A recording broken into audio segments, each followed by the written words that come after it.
돌아해 주시기 바랍니다. 안녕하십니까. 도시건설위원회 위원장 김미연호입니다.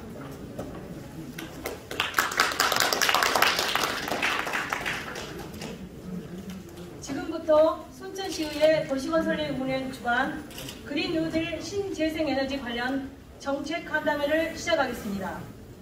오늘은 이 자리는 전문가의 강의를 통해 중앙정부의 그린 뉴딜 정책에 대한 이해를 높이고 이를 바탕으로 풍력 발전 등 신재생 에너지와 관련된 지역 현안을 공론화장으로 이끌어내어 전문가뿐만 아니라 시민과 관련 단체 등의 다양한 의견을 듣고자 마련한 자리입니다. 평소 가지고 계신 생각을 비탄 없이 나눌 수 있는 자리이기도 합니다. 특정인의 지역이나 사업 추진에 대한 찬반을 구하고자 마련한 토론의 장은 아닙니다. 추진하는 사람, 반대하는 사람 모두 순천 시민들입니다. 여기서 그러한 의견을 밝히는 자리 또한 아닙니다. 그러므로 주민들 간의 갈등이 일어나지 않았으면 좋겠습니다. 아무쪼록 좋은 시간이 되실 것을 부탁드립니다. 회의 시작 전 참석한 의원님들을 소개하겠습니다. 순천시의회 박기수 부위원장님 참석하셨습니다. 이영란 운영위원장님 참석하셨습니다.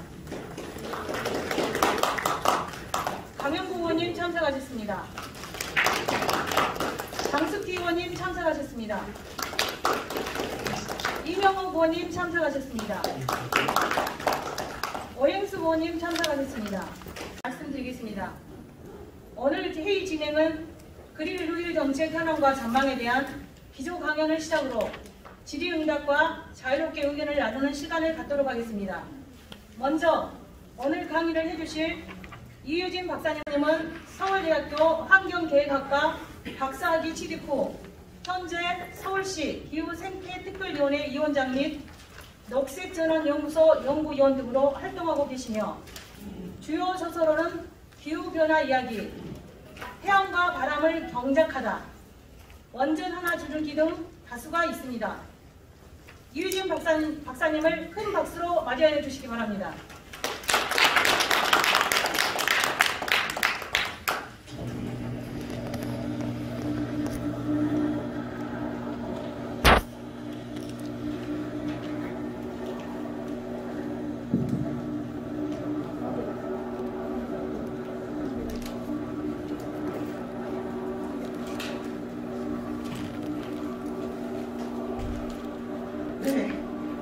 네, 여러분 안녕하세요. 오늘 강의를 맡은 녹색전환연구소 이유진입니다. 반갑습니다.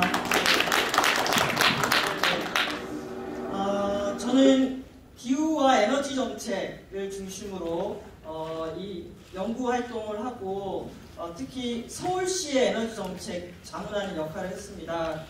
그리고 최근에는 이제 광주시의 이제 그린 뉴딜 정책 자문을 맡아서 진행을 할 예정이고 순천은 제가 아주 좋아하는 곳입니다. 여기 순천만 따라서 한번 이렇게 쭉 걸었을 때 너무 아름답다라는 생각이 들었고요.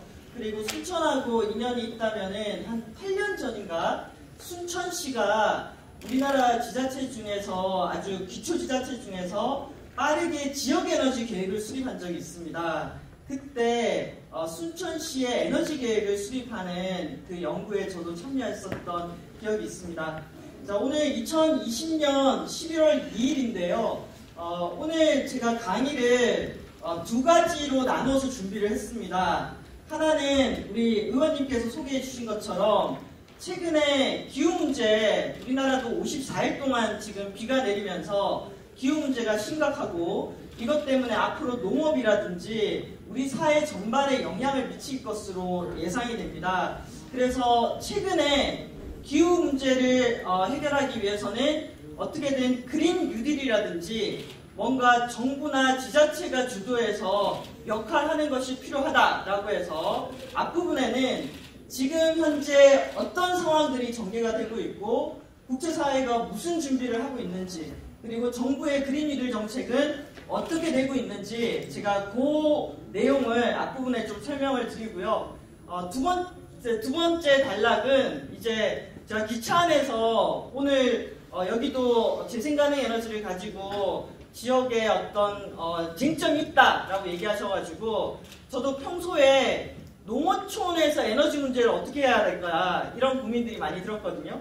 딱히 그냥 재생가능 에너지 들어서고 안 서고가 아니라 저는 우리나라가 기후 문제가 심각하다면은 농촌의 에너지 문제도 종합적으로 좀 접근해야 된다라는 생각을 갖고 있습니다. 그래서 나머지 한 30분 정도는 이 농어촌 에너지 문제, 에너지 전환의 숙제 이거 관련해서 제가 준비한 얘기들을 여러분께 좀 들려드리고 여러분 얘기도 듣는 이런 시간으로 하도록 하겠습니다.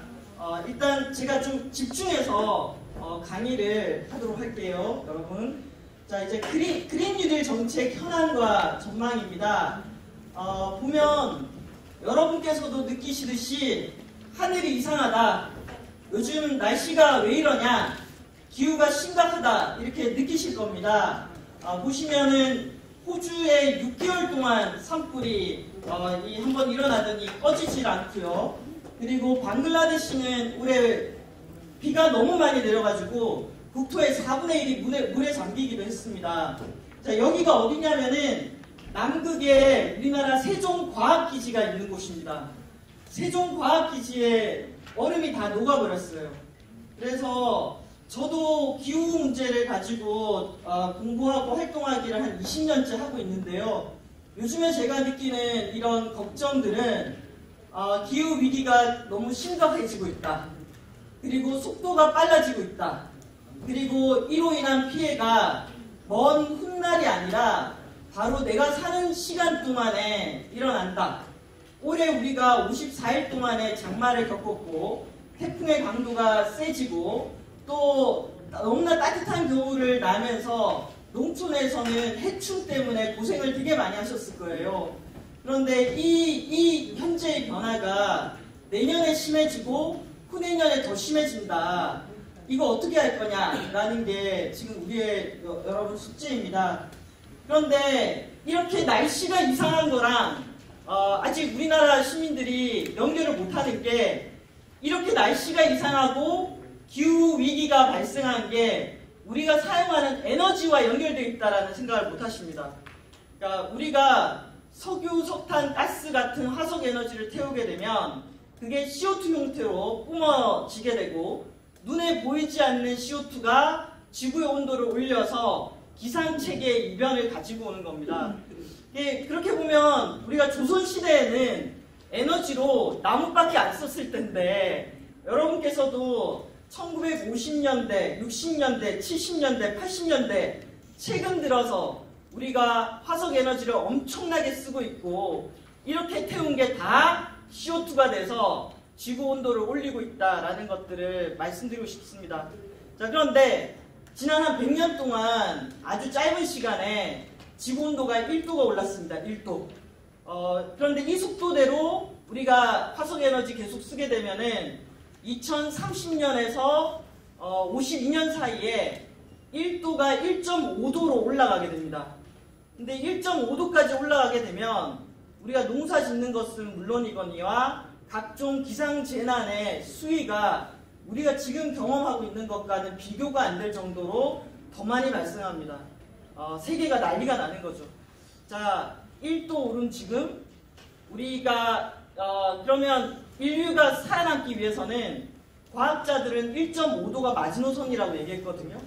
그래서 쭉 온도가 오르고 있는데 1.5도가 마지노선인데 그 1.5도가 언제쯤 될 거냐라고 했을 때 2040년 전후로 1.5도에 도달할 거라고 얘기를 합니다. 그러면 1.5도까지 안 만들어야겠다. 어떻게 해야 될까? 라고 했을 때 대기 중에 뿜어내는 온실가스를 줄일 수밖에 없습니다. 그리고 석유라든지 석탄이라든지 가스 같은 화석 에너지를 써면 안 됩니다. 안 써야 되는 상황입니다. 얼마만큼 줄여야 되냐? 여기 보시면 이게 CO2 배출량인데요. 이게 2020년을 정점으로 해서 2050년에 탄소 중립까지 가야 됩니다.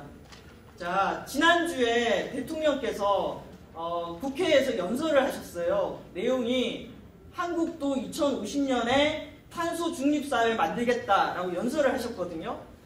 저는 그 연설을 보면서 어떤 생각이 들었냐면은 이거 엄청난 선언인데 이 얘기는 우리 CO2 배출량을 2050년에는 거의 제로로 만들겠다라고 선언하신 거거든요. 엄청난 선언인데 너무 이상하다. 세상이 조용하다. 왜 조용할까? 저는 두 가지라고 생각하거든요. 하나는 대통령께서 말씀하신 탄소 중립의 의미가 무엇인지에 대해서 우리 사회가 잘 모른다. 이게 얼마나 엄청난 선언인지. 그러니까 2050년도에는 화석에너지 안 쓰겠다라고 얘기한 건데 이 의미를 첫 번째 잘 모르거나 두 번째는 이건 선언이지 실제 할 건 아니다. 우리가 매번 약속을 많이 하지만 약속을 잘 안 지키잖아요. 그래서 2050년 탄소 중립 선언을 했는데 그걸 지킬 마음이 없어서 그런 게 아닐까? 저는 어쨌든 두 가지로 생각하고 있습니다. 기후나 에너지 문제를 오랫동안 걱정해온 사람으로서는 지난주에 대통령께서 선언하신 게 엄청나게 큰 의미인데 한국 사회에서는 그닥 반응이 없다라는 이 상황이 저는 매우 이건 어떻게 해석해야 되나 라고 걱정하고 있는 상황인데요. 저는 우리가 이런 반응이 늦을수록 국제적으로 매우 어려워지고 앞으로 우리가 먹고 살기가 어려워진다고 생각하고 있습니다. 왜냐하면 미국하고 EU하고 이번 주에 미국 대선이 있습니다. 미국 대선에서 트럼프가 되느냐 바이든이 되느냐는 그린 뉴딜하고 엄청나게 크게 연관이 되는데요.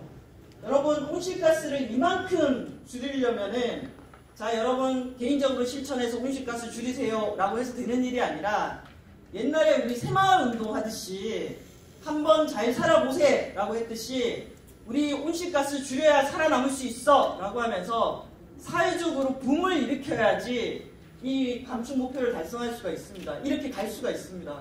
근데 지금 우리는 옛날에 막 새마을운동 잘 살아보세 했던 것처럼 자 이거 온실가스 한번 줄여보세 이런 분위기가 한국 사회에 안 만들어지고 있죠. 그런데 국제적으로 보면 지금 미국이라든지 유럽연합이라든지 다른 나라들이 좀 움직이고 있습니다. 미국은 아직 안 움직였습니다. 미국은 이번에 대통령 선거에서 트럼프가 되느냐 바이든이 되느냐에 따라서 온실가스 탄소 중립 2050년까지 거의 화석에너지를 쓰지 않는 사회를 만들겠다. 미국이 이걸 할지 안 할지는 미국의 대통령 선거가 끝나봐야 결론이 납니다. 만약 바이든 대통령이 당선이 되면 미국도 아주 빠른 속도로 석유와 석탄과 가스를 버리고 태양과 풍력과 같은 재생가능 에너지로 갈 거고요. 그 다음에 유럽연합은 이미 하고 있습니다. 유럽연합은 지난해부터 우리 탄소 중립 갈 거야 라고 하면서 하고 있는 상황인데요. 또 한편으로 제가 유럽연합이 좀 무섭거나 좀 걱정이 되는 건 뭐냐면은 유럽연합은 이걸 수출과 무역으로 시키려고 합니다. 왜냐면 아니 왜 유럽연합 우리만 온실가스 줄이지? 한국도 안 줄이고 다른 나라도 안 줄이는데 왜 우리만 온실가스 줄이고 재생가능 에너지로 물건을 생산해야 되냐? 우리만 할 수 없다. 이렇게 만들어진 게 탄소 국경 조정이라는 건데요. 요거는 간단하게 제가 설명을 드리면은 요 물건을 유럽이 만들었습니다. 근데 유럽은 이거 온실가스 줄이면서 만들었잖아요. 한국이 똑같은 물건을 만들어서 유럽에 수출을 했습니다. 그런데 한국은 온실가스를 줄이는 노력을 거의 안 하면서 물건을 만든 거예요. 그러면 이 물건 안에 뭐가 들어가 있을까요? 이산화탄소가 있는 거예요. 그래서 유럽연합은 요 한국 사람들이 이 물건 만들 때 석탄을 태워서 물건을 만들었다 하면은 여기에 관세를 부과해서 가격을 비싸게 만들어서 자기 나라의 물건에 대해서 경쟁력을 가지려고 합니다. 이걸 탄소 국경 조정이라고 하는데요. 이건 어떤 의미냐면은 이 물건 예전에는 값싸게 만들고 튼튼하게 만들고 그러면 팔렸잖아요. 근데 이제 기후변화가 심해지다 보니까 국제사회에서 너네 이거 만들 때 석탄으로 만들었어?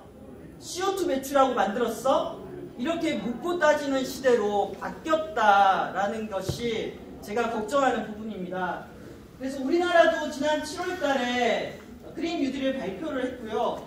그린 뉴딜 발표하면서 왜 기후변화 대응하기 위한 그린 뉴딜인데 온실가스 감축 목표 연도가 없냐? 이렇게 비판을 받았고, 그래서 지난주에 우리도 2050년 할게 라고 발표를 한 겁니다. 그런데 이렇게 우리가 발표하게 된 배경에는 우리만이 아니라 전 세계가 움직이고 있기 때문입니다. 유럽연합은 이미 지난해부터 하고 있죠.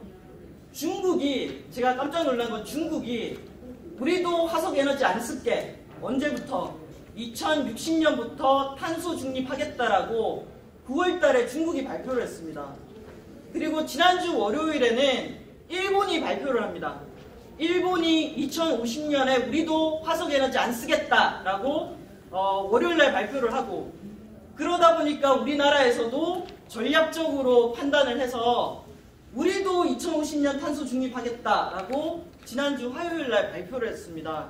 자, 이 얘기는 세계 경제의 큰 흐름을 형성하고 있는 유럽연합, 그리고 일본, 중국, 한국, 공이 이제는 기후변화를 일으키는 화석에너지에서 벗어나겠다라고 선언을 한 거고, 다가오는 11월 달에 미국마저도 민주당에 당선이 되면 우리도 탄소 중립하겠다라고 얘기되면서 이제 세계 경제가 엄청나게 바뀌게 되는 이런 상황이 온다라는 얘기를 드리고 싶고요.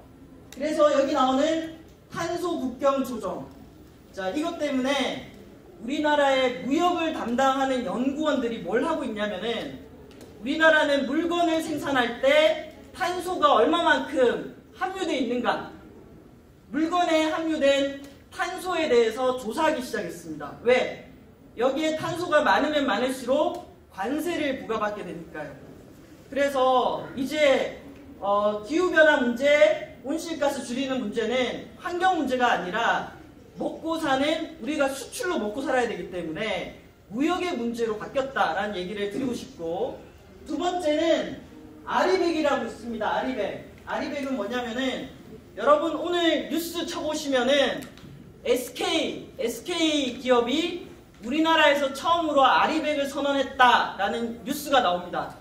이건 뭐냐면은, 기후변화가 심각해지다 보니까 기업들이, 세계의 기업들이 우리 물건 생산할 때 재생가능 에너지로만 물건 생산할 거야, 100% 재생가능 에너지만 생산할 거야 라고 선언하고 지키는 겁니다. 그러다 보니까 애플이 뭐 만들죠? 핸드폰 만들잖아요. 그 애플이 핸드폰 만들 때 그 안에 들어가는 반도체는 누구한테 사간다? SK 하이닉스한테 사갑니다. 그런데 애플이 아리백을 하다 보니까 여기 보시면은 SK 하이닉스한테 우리는 재생가능 에너지로 물건 생산해야 되는데 SK 하이닉스 너네도 재생가능 에너지로 물건을 생산해 라고 이렇게 요구를 하고 있습니다.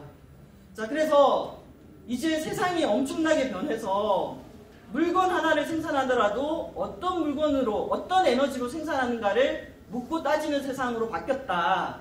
그리고 여러분 요즘에 테슬라 얘기 많이 하잖아요. 전기차 얘기 많이 하죠. 자, 내연기관 생산 판매 금지 연도. 여러분 갖고 있는 차 다 휘발유 아니면은 경유로 달릴 겁니다. 그런데 휘발유하고 경유로 계속 달리게 되면은 뭐가 뿜어져 나오죠? CO2가 뿜어져 나옵니다. 그래서 앞으로 이 내연기관으로 달리는 자동차의 판매 금지 연도를 설정하는데요. 깜짝 놀란 게 지난주에 중국이 선언을 했습니다. 중국은 2035년부터 석유를 기반으로 하는 차량을 중국 내에서 못 판다. 이렇게 됐거든요. 자, 이렇게 되면은 우리나라 현대차부터 시작해서 우리나라 이 차 만드는 회사들 어떻게 됩니까? 이제 내연기관 차량이 아니라 전기차로 가야 되는 겁니다. 그래서 세상이 빠르게 움직이는 시대가 왔다라는 생각이 드는데요. 문제는 우리나라가 기후악당이라는 얘기를 듣고 있다는 겁니다. 기후악당이라는 거는 온실가스 줄여야 되는데 CO2를 포함해서 못 줄이고 있는 나라, 그래서 비판을 받고 있는데요. 자, 요거 동그라미 한번 보시죠. 이 동그라미가 뭐냐면은 여러분 지금 우리 전기 쓰고 있잖아요. 전기 어디서 만듭니까? 발전소에서 만들죠. 발전소 종류가 여러 가지가 있습니다. 석탄 발전소, 원자력 발전소, 가스 발전소, 태양광 발전소, 풍력 발전소. 자, 우리는 지금 우리가 사용하는 전기의 40%가 석탄 발전소입니다. 석탄 발전소 40%인데 주로 우리나라에서 석탄 발전소 어디에 위치해 있느냐? 충청남도, 태안, 당진, 보령, 서천. 자, 우리나라에 석탄 발전소 60개가 있는데 그 중에 30개가 충남에 위치해 있습니다. 거기서 전기 만들어서 전국으로 보내주는 거고요. 또 우리나라 원자력 발전소 24개 있습니다. 주로 어디에 있습니까?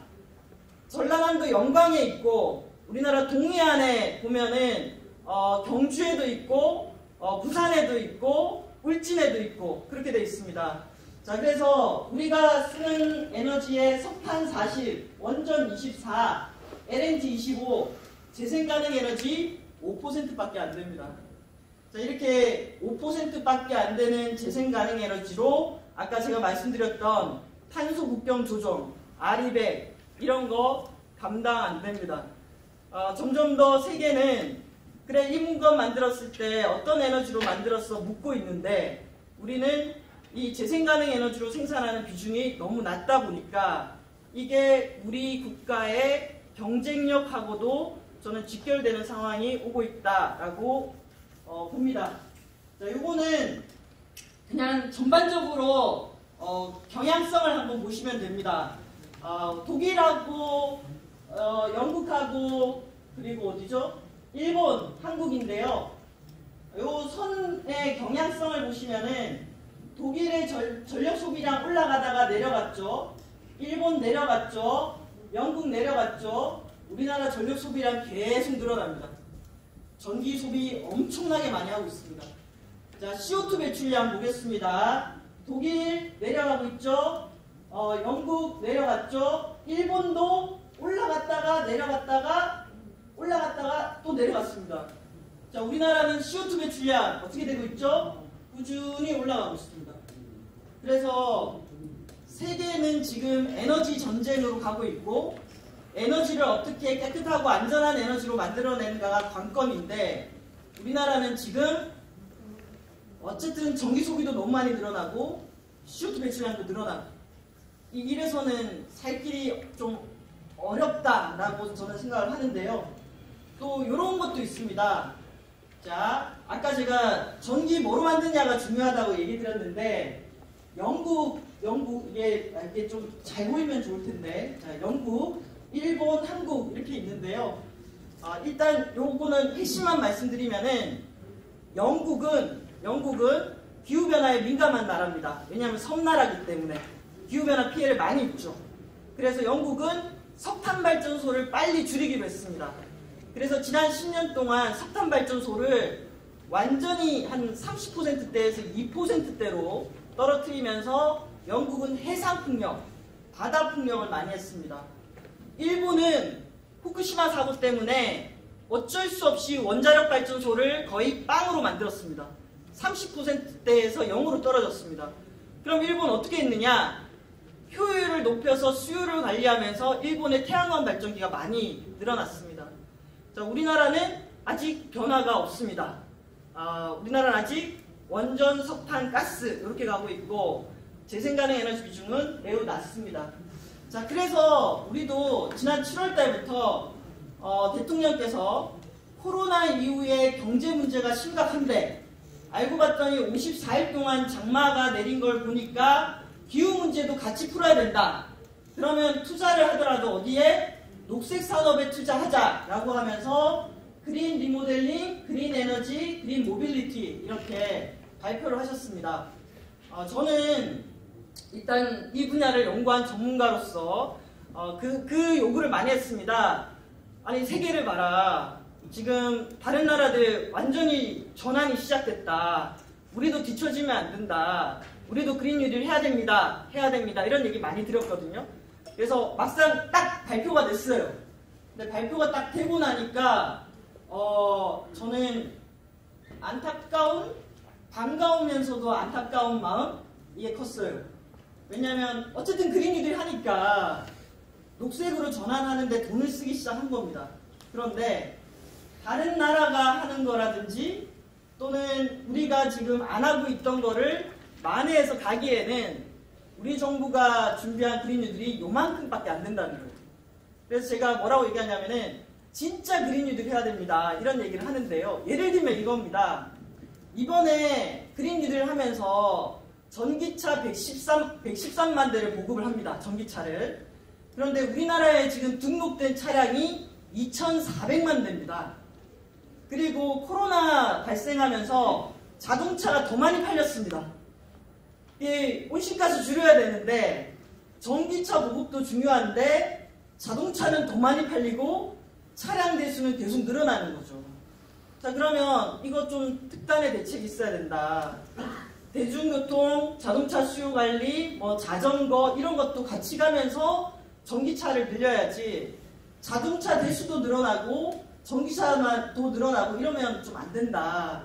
정책을 좀 바로 잡아야 된다. 이런 얘기들을 하고 있습니다. 그런데 확실히 더 달라진 건 있습니다. 확실히 달라진 거는 제가 이전에는 그린 뉴딜, 기후변화 이렇게 얘기할 때 맨날 환경부만 만났습니다. 환경부. 그러니까 환경부는 당연히 기후변화 대응해야 되니까요. 그런데 최근에 달라진 거는 기재부, 돈 쓰는데 기재부, 국토부, 그리고 산업부 이런 데가 네네 예, 감사합니다. 확실히 달라진 거는 환경부만 아니라 기재부, 산업부, 환경부, 국토부 이런 데서 그린 뉴딜 해야 된다고 이런 얘기 하고 계세요. 그래서 여기 보면은 김용범 차관께서 기재부 차관입니다. 이렇게 발언하셨어요. 그린 뉴딜에서 가장 중요한 분야는 에너지다. 특히 제조 비중이 높으면서도 온실가스 배출과 경제 성장 간의 탈동조화. 이건 뭐냐면은 독일 경제가 성장을 하는데 온실가스 배출량은 줄었거든요. 그래서 우리도 독일처럼 가야 된다. 이런 얘기들을 하고 계세요. 그래서 지금이 아주 중요한 시기입니다, 여러분. 보면은 우리 지금 미국 대선이라든지 우리 정부의 그린 뉴딜 정책, 저는 이런 생각이 들어요. 정말 힘들게 그린 뉴딜 정책이 만들어졌거든요. 그럼 우리가 살 길은 이 그린 뉴딜 정책이 잘 되면서 아까 제가 부족하다고 얘기했던 부분 있잖아요. 그걸 더 채워야 돼요. 그리고 이런 일을 열심히 하면서 이 분야에서 일자리도 만들고 앞으로 이 분야가 가야 됩니다. 기후변화 때문에. 최근에 제가 증권사에서 일하시는 분들한테 물어봤어요. 지금 미국 대선 앞두고 증권 투자 방향이 어떻게 되는 거냐, 보고서 같은 것도 읽어봤느냐라고 했더니 제가 아는 이 증권 쪽에서 해외 투자만 담당하시는 분인데 이미 재생가능 에너지 쪽으로 기울었다. 석탄은 이제 안 될 것 같다. 이렇게 얘기를 하고 있거든요. 그래서 우리가 이 준비를 저는 잘해야 된다라는 생각이 들고 그리고 선언은 끝났습니다. 제가 말씀드리고 싶은 게 올해 선언은 다 했어요. 어떤 선언은 다 했냐면은 여기 보면은 우리 순천시도 참여했습니다. 지난 6월 5일 환경의 날 226개 기초지방정부가 기후위기 비상선언을 했어요.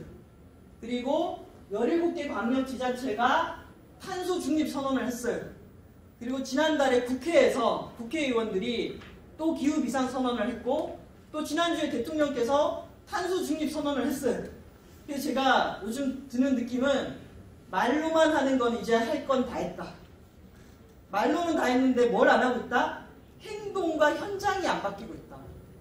말로는 어떻게 뭘 다 못하겠습니까? 그래서 이제는 현장이 바뀌어야 된다. 이런 얘기를 드리고 싶고 그래서 2주 전에 대통령께서 17개 광역지자체 장들을 모아가지고 한국판 뉴딜은 지역 균형 뉴딜이다 라고 얘기하면서 각각의 지자체 장들하고 회의를 한 적이 있습니다.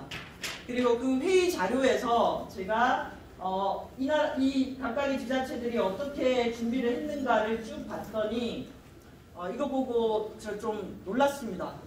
왜 놀랐냐면은 그린 뉴딜을 전 세계적으로는 그린 뉴딜은 기후 위기에 대응하는 이 정책이기 때문에 온실가스 배출량 줄이고 재생가능 에너지 늘리는 것으로 방향을 잡아서 가도록 그렇게 가고 있는데, 지금 우리나라 지자체들이 짜고 있는 그린 뉴딜은 어떤 거는 온실가스 배출량이 줄어드는 게 아니라 오히려 훨씬 더 늘어나는 것도 있습니다. 그래서 이거 그린 뉴딜이 아닌데 이거 하면 오히려 더 우리한테 안 좋을 것 같은데, 저는 걱정되는 것들이 많았습니다. 지금 서울하고 충남하고 경남, 제가 이 세 개 지자체에 자문하고 있거든요. 그런데 나름 여기는 계획 짤 때부터 그린 뉴딜은 온실가스 줄이는 거고, 에너지 전환하고, 에너지 전환뿐만 아니라 서울 같은 데는 에너지 소비를 줄여야 된다. 서울은 영치가 있어야 된다. 이런 얘기를 하면서 정책을 만들었습니다. 그래서 여러분 아까 탄소 중립이 뭐야? 넷제로가 뭐야? 이렇게 얘기하셨는데, 이게 뭐냐면은 이게 서울의 온실가스 배출량입니다. 요거를 이렇게 줄이는 겁니다. 이렇게 쭉 줄이고, 어쩔 수 없이 요만큼이라도 배출하잖아요, CO2를. 그럼 이 배출하는 CO2는 나무를 심어가지고 그 CO2를 다 흡수해가지고 플러스 마이너스 제로로 만들어야 됩니다. 이게 서울의 탄소 중립 계획이고, 그런데 서울에서는 어디를 잡아야 되느냐? 건물하고 수송을 잡아야 됩니다. 그래서 이렇게 계획을 수립했고, 저도 서울시의 에너지 정책 이렇게 막 좀 만들었습니다. 지금 우리 순천시가 기초지자체지 않습니까? 광명시, 화성시, 당진시, 대덕구 이렇게 이 큰 변화로 그린 뉴딜이 있다 보니까, 이 그린 뉴딜은 또 온실가스 줄이면서 새로운 산업을 통해서 일자리를 좀 만들자라는 전략도 있습니다. 그래서 지금 열심히 만들고 있고, 이분들이 이번 주 금요일 날 또 모이셔가지고 각각의 지자체별로 어떤 그린 뉴딜 정책을 펼칠지에 대해서 공부하고 학습을 합니다. 요즘 제가 진짜 말씀드릴 수 있는 거는, 그래도 지자체들이 열심히 준비하는 지자체들은 매일매일 공부하고 있습니다. 제가 오늘 여기 오기 전에 전주시 갔다 왔거든요. 그래서 오전에 전주시장님 만나고 전주시 공무원들 대상으로 도시에 적합한 그린 뉴딜 정책은 이런 거다라고 강의하고 왔어요. 그래서 확실한 거는 그래도 배워서 뭔가 바꾸려고 하는 지자체들이 있다. 특히 당진 같은 경우에는, 당진은 우리나라에서 석탄발전소 제일 많은 데가 당진입니다. 그래서 당진에 지금 있는 석탄발전소만 10개가 있어요. 우리나라에 60개가 있는데 그 중에 10개가 당진에 있거든요. 그러다 보니까 당진은 대기오염 심하고 송전탄 문제 심각하고, 그 다음에 CO2도 많이 배출되고, 그래서 당진 시장님이 석탄발전소 빠지면은 우리는 일자리가 없고 경제에 영향이 있으니까 우리는 재생가능 에너지로 간다. 그래서 아리백 산단, 아까 제가 아리백 말씀드렸잖아요. 산단 하나를 만들고 있는데, 이 산단에 입주하는 기업들은 무조건 100% 재생가능 에너지로 그 전기를 쓸 수 있도록 만드는 아리백 산단을 중심으로 지금 그린 뉴딜 정책을 만들고 있습니다. 그래서 이런 변화가 있고, 2주 전에 전국의 광역 시도 의원들이 서울에 모였습니다. 그래서 우리나라 17개 광역 시도 중에서 13군데 정도가 모여가지고, 자, 지역에서 하고 있는 그린 뉴딜이 제대로 가기 위해서는 시도의회가 역할을 해야 된다라고 해서 시도의원 워크샵을 하고 시도의원 그린 뉴딜 네트워크를 만들어서 움직일 예정입니다. 그래서 이런 움직임이 있고요.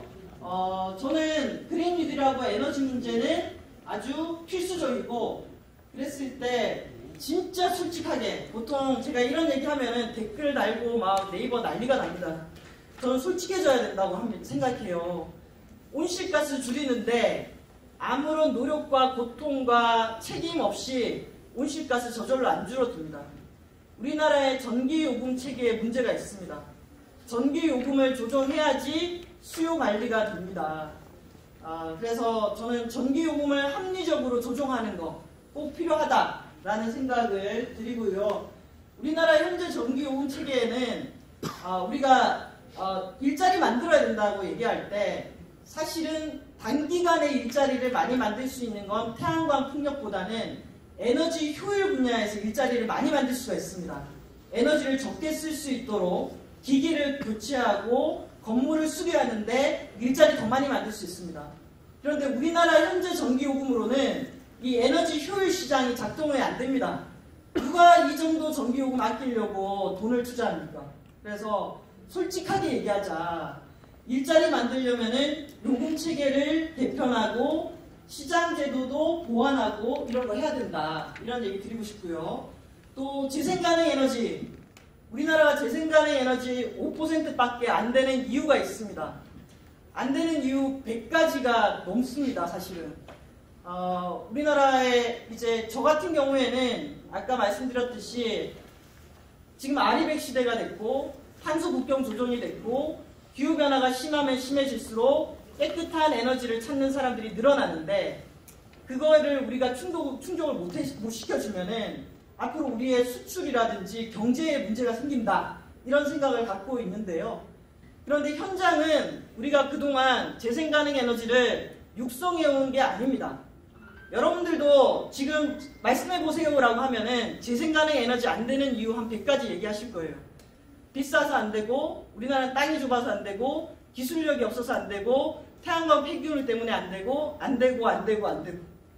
우리가 이렇게 안 된다라고 얘기하는 동안 그 10년 동안 세계는 바뀌었더라고요. 그래서 여기 보면은 덴마크가 전체 전력의 절반을 풍력발전기로 생산을 합니다. 그랬을 때 80년대에 덴마크의 발전 설비가 위치해 있는 지점이고요. 지금 덴마크의 발전 설비가 위치해 있는 겁니다. 풍력발전기가 곳곳에 들어서서, 이건 오해하지 마세요. 풍력발전기가 곳곳에 들어서서 지역 생산, 지역 소비 구조로 가고 있는 겁니다.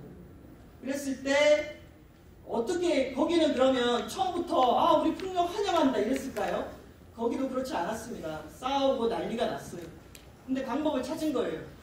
어떻게 하면 풍력발전소가 곳곳에 들어오더라도 이 풍력발전소가 들어서는 것으로 인한 이득, 소유, 운영, 그 주체를 지역으로 돌려줄 거냐.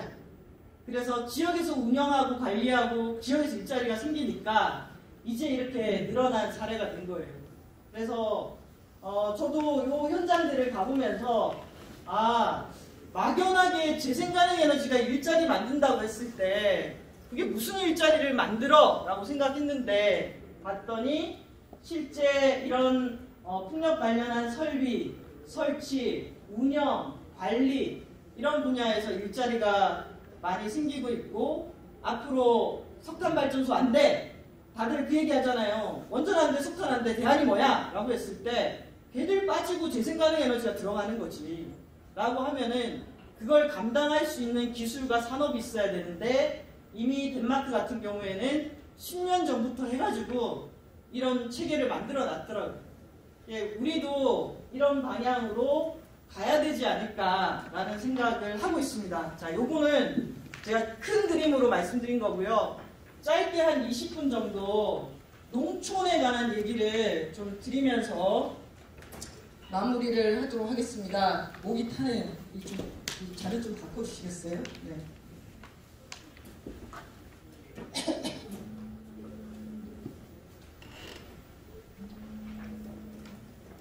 자, 요거는 크게 이런 상황입니다 라고 여러분께 보고를 드린 거고요. 자, 이제 저도 저는 부안 핵폐기장 반대운동 하는 현장을 가보고 약간 충격을 받아서 야, 우리나라 원전도 안 돼, 석탄도 위험해, 그러면 도대체 뭐로 우리가 에너지를 가야 되지? 라고 생각하면서 그게 2003년 4년도였을 겁니다. 그러면서 공부를 해야겠다.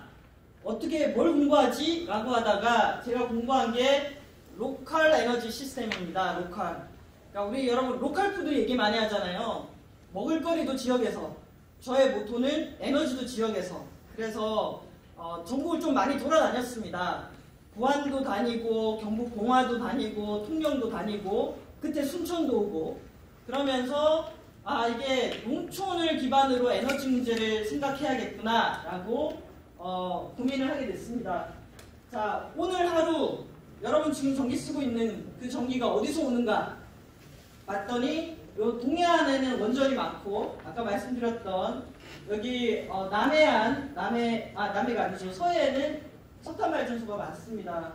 그리고 꼭 도시 사람들은 전기 받아서 쓰기만 하지만 농촌에 계신 분들은 발전소 옆에 살고 송전탑이 또 지나가서 우리가 전기 쓰는 게 너무 편리하지만 이 전기가 어떤 지역 주민들한테는 상당히 재산상의 피해라든지 고통을 주면서 만들어지고 있다라는 얘기를 드리고 싶었고요.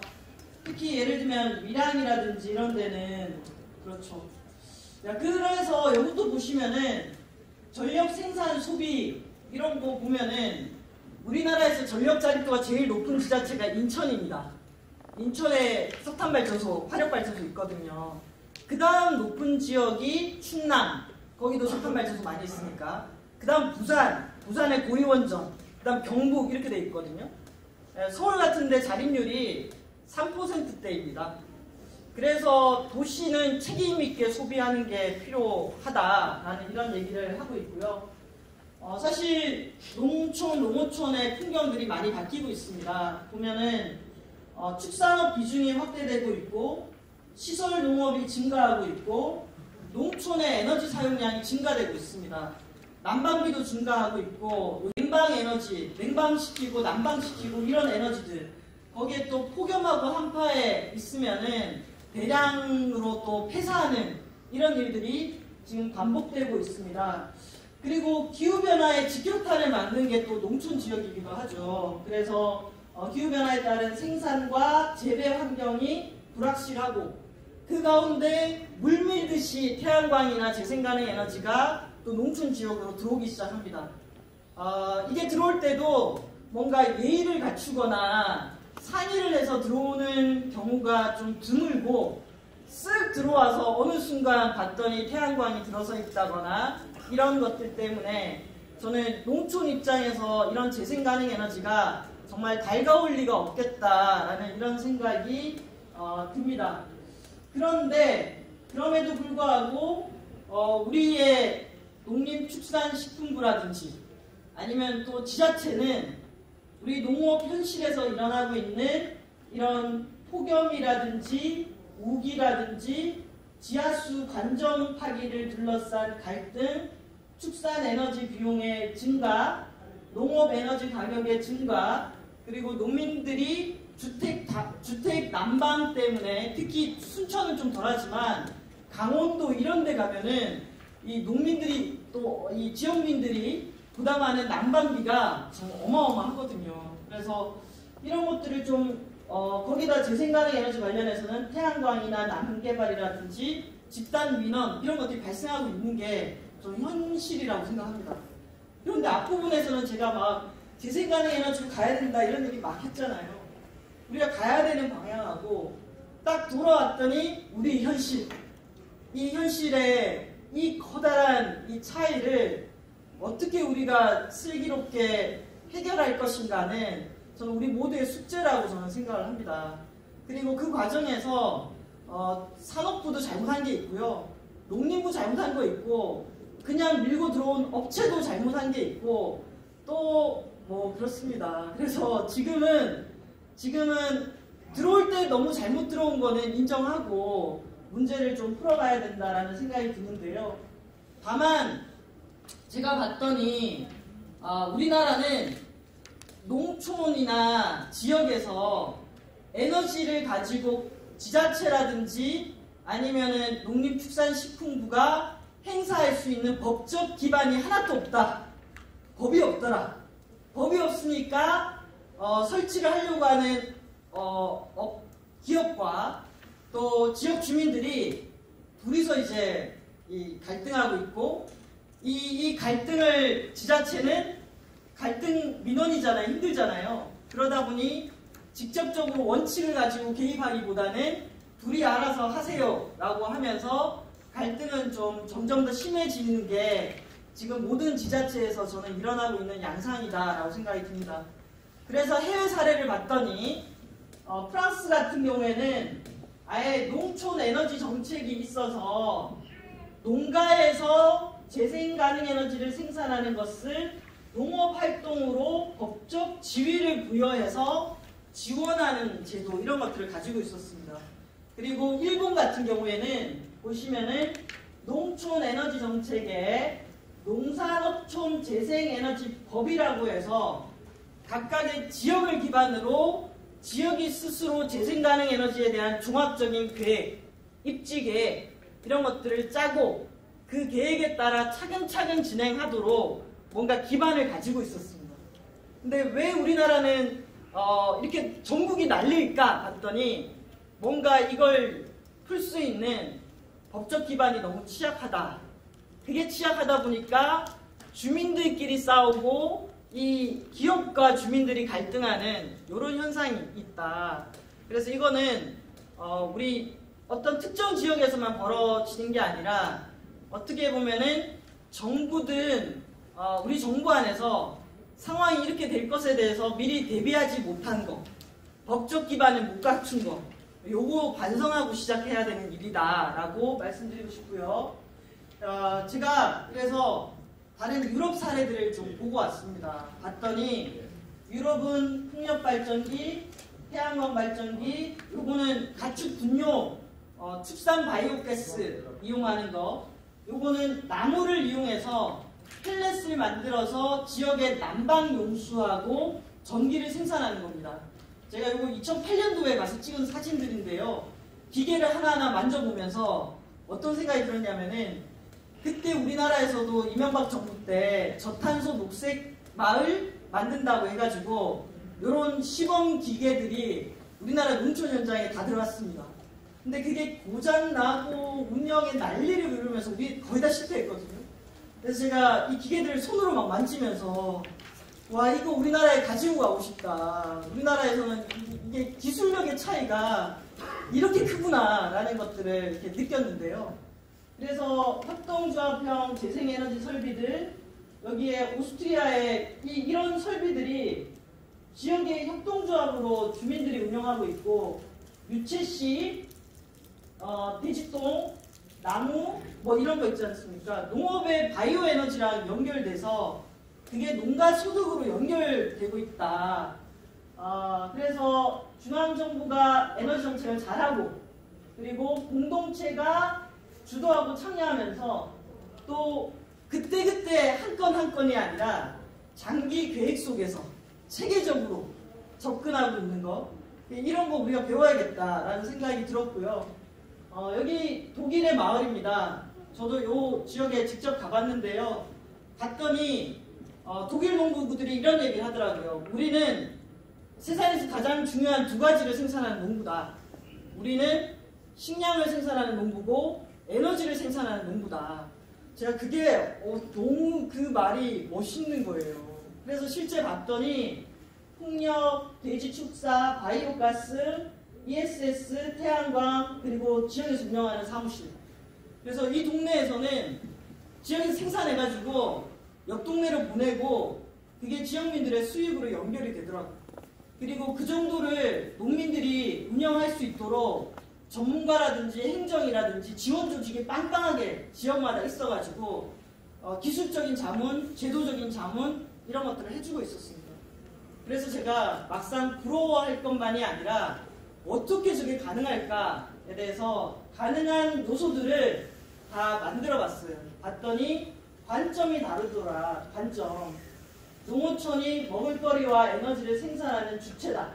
물론 여기는 농촌 고령화라든지 농민 소득이라든지 뭐 이런 유럽하고 우리가 같지 않잖아요. 이걸 일괄적으로 다 유럽이 했으니까 우리도 한다 뭐 이게 아니라 다른 것들은 다른 데로 인정하고 쟤들은 뭘 어떻게 했길래 저게 가능한가 봤더니 일단 관점이 다르고 주체가 다르고 방식이 다르고 제도 안정적으로 주민들이 재생가능 에너지를 생산하면 우리나라 아리시처럼 풍락했다가 난리 났다가 이런 게 아니라 안정적으로 구매해주는 재생가능 에너지 제도 같은 것들, 그리고 안정적으로 작동하는 재생가능 에너지 설비, 기술, 노하우, 이런 것들, 그리고 갈등이 생기면은, 여러분 갈등은 생길 수밖에 없습니다. 동네에 있더라도 마음 안 맞으면 싸우잖아요. 문제는 갈등을 어떻게 해결할 수 있느냐, 갈등을 방치하느냐, 갈등을 더 깊이 만드느냐, 아니면 갈등을 해결할 수 있느냐.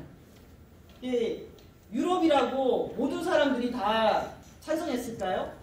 이거 만드는데 모든 주민들이 우리 나 태양광 완전 좋아 이렇게 하지 않았을 거예요. 분명히 반대하는 분도 있고 갈등도 있을 텐데 그걸 신뢰를 바탕으로 풀기 위해서 노력했다. 갈등을 관리했다. 이런 게 저는 중요했다라는 생각이 들거든요. 자, 그러면 저는 너무 급하게 생각하지 말고 하나하나 우리는 뭐가 없어서 요런 것들을 갖춰가면은 합리적으로 얘기할 수 있는 신뢰가 만들어지겠다. 그러니까 신뢰가 없으면 아무런 대화도 할 수가 없어요. 그래서 공개적으로 공식적으로 왜 저 사람들은 저게 됐고 우리는 안 됐는지를 하나하나 따져가면서 맞춰보려는 저는 그런 노력들이 필요하다라는 생각이 들고요. 그랬을 때 제가 전국 농민의 총연맹 의장님 박흥식 의장님 만났거든요. 의장님한테 물어봤더니 의장님이 이런 얘기했어요. 주택가까지 밀고 온 태양광 패널을 보면서 분통 터져하는 농민들이 있다. 이런 사람들의 목소리가 담기는 사회 변화가 필요하다. 이런 얘기 느끼는 사람이 있으면 그게 현실이기 때문에 그 얘기를 듣는 것부터 시작해서 정책을 만들어야지 그게 그린 뉴딜이다. 이렇게 얘기하셨거든요. 저는 너무 맞는 말씀이다 라는 생각이 들었고, 또 한편으로 거창군 농업회의소의 김홍규 사무국장님은 이런 얘기했어요. 농촌은 태양광이 잘못한 게 아니다. 어떻게 보면은 태양광이라는 깊이 뿌리 박힌 이름, 이 얘기는 들어올 때 너무 초기에 나쁜 이미지로 안 좋게 들어온 거예요. 그런데 얘가 갖고 있는 가능성도 있거든요. 재생가능 에너지가 지역사회에 들어왔을 때 우리가 이 유럽처럼 이 농업과 에너지를 동시에 생산하면서 갈 수 있는 가능성이 있어요. 물론 첫 단추는 잘못 깨졌지만, 그러면 이 가능성을 어떻게 만들어 갈 것인가에 대해서는 상호의 노력이 필요하다. 이런 얘기들을 하셨고요. 또 있습니다. 농촌이라고 다 똑같은 농촌이 아니에요. 토지 소유에 따라서 농사를 짓는, 농을 갖고 있느냐, 축산을 하느냐에 따라서 이 액비를 둘러싸고 음식물 폐기물을 어디에 어떻게 뿌릴 것인가를 가지고 농촌 안에서도 갈등이 있습니다.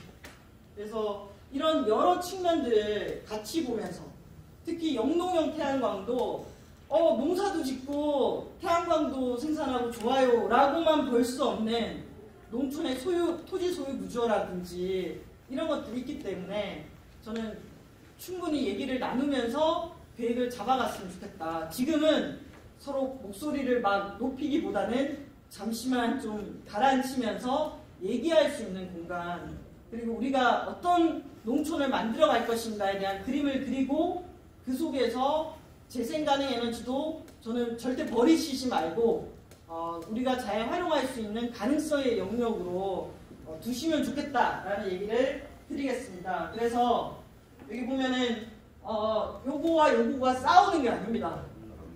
싸우는 게 아니라 얘랑 얘가 같이 갈 수 있고, 특히 저는 조심해야 될 게 농촌은 재생가능 에너지를 설치할 수 있는 땅으로만 보면 문제가 생길 수밖에 없다라는 거. 그러니까 부지로만 보면 안 된다. 거기에 사람이 살고 있고 공간이 있고 경관이 있다. 저 같은 경우에는 에너지 전환의 측면에서는 재생가능 에너지가 엄청 늘어나야 된다고 생각하지만, 저도 할 말이 없는 분야는 경관에 대한 분야거든요. 왜냐하면 경관은 엄청나게 사람마다 주관적이에요. 그래서 어떤 분은 경관에 100의 가치를 두기도 하고, 저는 에너지 전환이 좀 더 중요해서 경관과 재생가능 에너지를 50대 50의 가치로 두기도 하고, 재생가능 에너지를 설치해야 되는 업자는 경관 가치를 10으로 두기도 합니다. 얼마나 다양해요, 그렇죠? 근데 이 다양함 속에서 저는 절충점을 찾아가야 된다라고 생각합니다. 자, 10분 안에 마치겠습니다. 그래서 저는 첫 번째, 이렇게 꼬여있는 이 꼬여있는 문제들을 이건 우리 순천만이 아니라 우리나라 전체적으로 꼬여있는 문제를 어떻게 풀어갈 것이냐라고 했을 때 첫 번째, 농민이 중심이 되는 에너지 전환 거버넌스 조직을 만든다. 제발 얘기를 들어라. 그러니까 전문가들 교수님들 불러놓고 답을 아무리 얘기해봤자 현장에 있는 분들의 얘기가 안 들어가면은 문제 해결이 안 되거든요. 그래서 에너지 문제를 이 시간에 농어민을 중심으로 좀 포럼을 만들었으면 좋겠다. 그리고 우리 정성원 새마을운동 중앙회장님께서 1건 2식 3감 운동을 하고 계시는데 태양광 발전소 짓고 나무 심고 화석에너지와 비닐 플라스틱 수입 고기 줄이는 거 요거를 기후위기 대응으로 새마을운동의 방향이라고 얘기하고 계시거든요. 저는 아까 제가 막 기후위기 심각합니다 이렇게 얘기했을 때 이런 운동들이 결합되는 것이 필요하다. 그래서 어쨌든 논의할 수 있는 구조를 만들자라는 생각이 들고요. 다음 두 번째는 태양광부터 너무 들어왔던 것 같아요. 예를 들면 이 유럽에서 농촌의 재생가능 에너지를 얘기할 때는 태양광 설치가 됩니다가 아니라 농촌의 에너지 문제를 어떻게 풀까요? 앞으로 에너지 비용이 올라갈 때 농촌은 어떻게 대책을 세울 건가요? 이렇게 접근을 했거든요. 앞으로 기후 문제에 대응하면서 에너지 비용 상승이 발생할 수 있어요.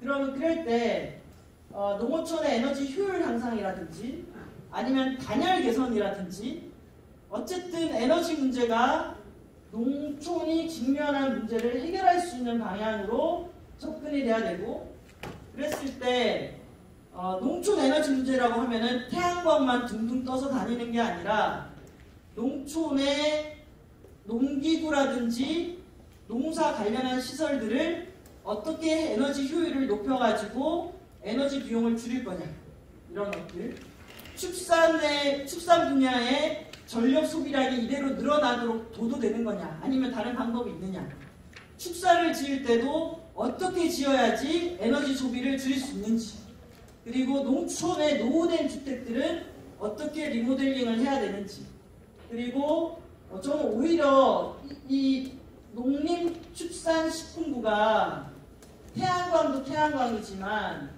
농업 에너지 이용 효율화를 통해서 농어촌 현장의 에너지 비용을 줄이기 위한 노력 그리고 그렇게 에너지 소비를 줄이면은 온실가스도 줄어듭니다. 그래서 그런 분야가 더 필요하고요. 또 똑같은 태양광이라도 어떤 곳은 괜찮게 돌아가는 곳들이 있습니다. 예를 들면은 인제에 남전 1, 2 사례가 있고 제주도에 화순 번뇌 태양광 사례가 있는데 제가 하건데 주민의 책임도가 높으면 높을수록 수익도 높고 만족도도 높습니다. 지금처럼 기업이 태양광이나 풍력을 개발하면서 주민 참여형이라고 하면은 REC 가중치를 주게 돼 있는데 그 가중치만큼을 그냥 지역 주민들에게 주는 방식으로는 우리가 유럽 같은 모델 만들기 저는 어렵다고 생각합니다. 그래서 지역민들도 내가 재생가능 에너지를 생산하고 한다 그러면은 그에 상응하는 투자와 노력을 해야 되고 그런 투자와 노력을 할 수 있도록 지원 체계를 만드는 것이 지자체나 정부가 저는 해야 될 일이라고 생각을 합니다. 지역에 재생가능 에너지가 들어오는 것이 마치 불로소득처럼 연결되는 것도 우리나라 재생가능 에너지 미래를 생각하면은 매우 좋지 않은 현상이다라고 저는 생각을 하고요.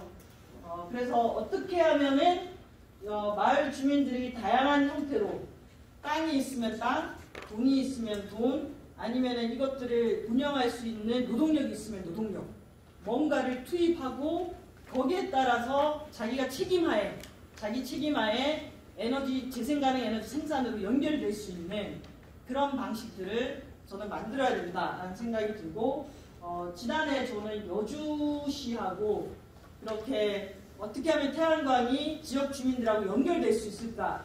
유형들을 좀 만들어가지고 연구하는 작업도 했습니다.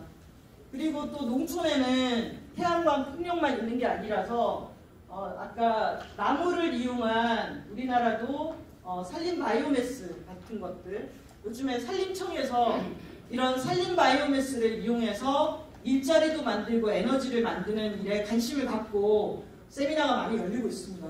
제가 확신할 수 있는 거는 10년 전에 우리나라 저탄소 녹색마을 할 때 그 실패했던 설비들이 이제는 좀 우리도 한 10년을 실패하다 보니까 반성을 해서 좀 나아지고 있습니다. 그래서 이제는 하면 우리도 유럽처럼 괜찮은 모델이 나올 수 있겠다라는 생각이 저도 좀 드는데요.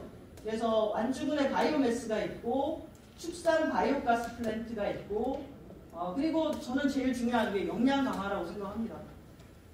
주민들이 주체로 나서려고 하면은 주민들의 역량을 강화하기 위한 훈련과 지원이 필요합니다. 그래야지 더 직접적으로 개입하면서 더 직접적으로 책임지고 운영할 수가 있습니다. 그래서 이런 역량 강화 프로그램, 저는 태양광에 대해서는 한번 정말 깊숙이 논의하는 자리가 있어야 된다고 생각합니다. 영농형 태양광이든 어쨌든 태양광이든 지금 왜냐면 태양광 가지고 말이 제일 많으니까. 그래서 여기 보면은 어쨌든 이런 태양광 가지고 논의를 좀 했으면 좋겠고요. 그리고 바이오 에너지하고 농촌 순환 경제 연결했으면 좋겠습니다. 그리고 에너지 분권하고 농어촌 에너지 전환을 연계했으면 좋겠는데요. 아까 보면 우리 지역마다 엄청 다른데요. 당진 시장님이 저는 기억이 나는 게 당진 시장님이 2016년도에 여름에 7월인가 8월에 서울의 광화문에 와가지고 한 일주일 단식 농성을 했습니다. 당진 시장님이. 근데 단식 농성을 한 이유가 뭐였냐면은 우리 충남 당진에 석탄발전소 10개 있는데 2개가 더 들어온다. 그 2개는 도저히 우리 못 받겠다. 이거 백지화해라. 이렇게 하면서 단식을 했고 결국 그 2개가 석탄발전소가 아니고 LNG로 바뀌고 원래 석탄발전소 쥐기로 했던 부지에 가면은 지금 태양광 발전기가 설치되어 있습니다. 그러니까 에너지 전환이 된 거죠. 그래서 이런 지역마다 워낙 정부가 결정하는 에너지 문제 때문에 고통받았던 지역들이 왜 에너지 정책에 지역의 목소리가 못 들어가냐. 우리는 에너지 분권을 원한다 라고 얘기하면서 그 목소리를 높였고, 자, 아까 제가 덴마크 그림 보여드렸죠. 우리나라도 산업부가 이제 우리 원전 추가로 안 짓기로 했잖아요. 석탄발전소 추가로 안 짓기로 했습니다. 이대로 가면은 원자력 발전소는 한 2090년까지 돌아갈 것 같고요. 석탄발전소는 현재 지금 수명까지 가면 한 2040년 이렇게 나올 것 같은데, 아마 전 세계적으로 기후변화 그린 뉴딜을 하면은 석탄발전소는 좀 더 빨리 빼야 될지도 모릅니다. 자, 그러면 원전과 석탄이 없는 가운데서 우리는 전기를 또 써야 되고, 그런 상황에서는 재생가능 에너지가 늘어날 수밖에 없습니다. 근데 어떻게 늘어나느냐, 그리고 지금 숙제가 많잖아요. 이 숙제를 어떻게 푸는가, 이건 정말 우리가 넘어야 될 큰 산이라고 생각하는데요. 일단 전 세계적인 추세를 발맞춰서 우리나라도 이런 그림을 그리고 있습니다.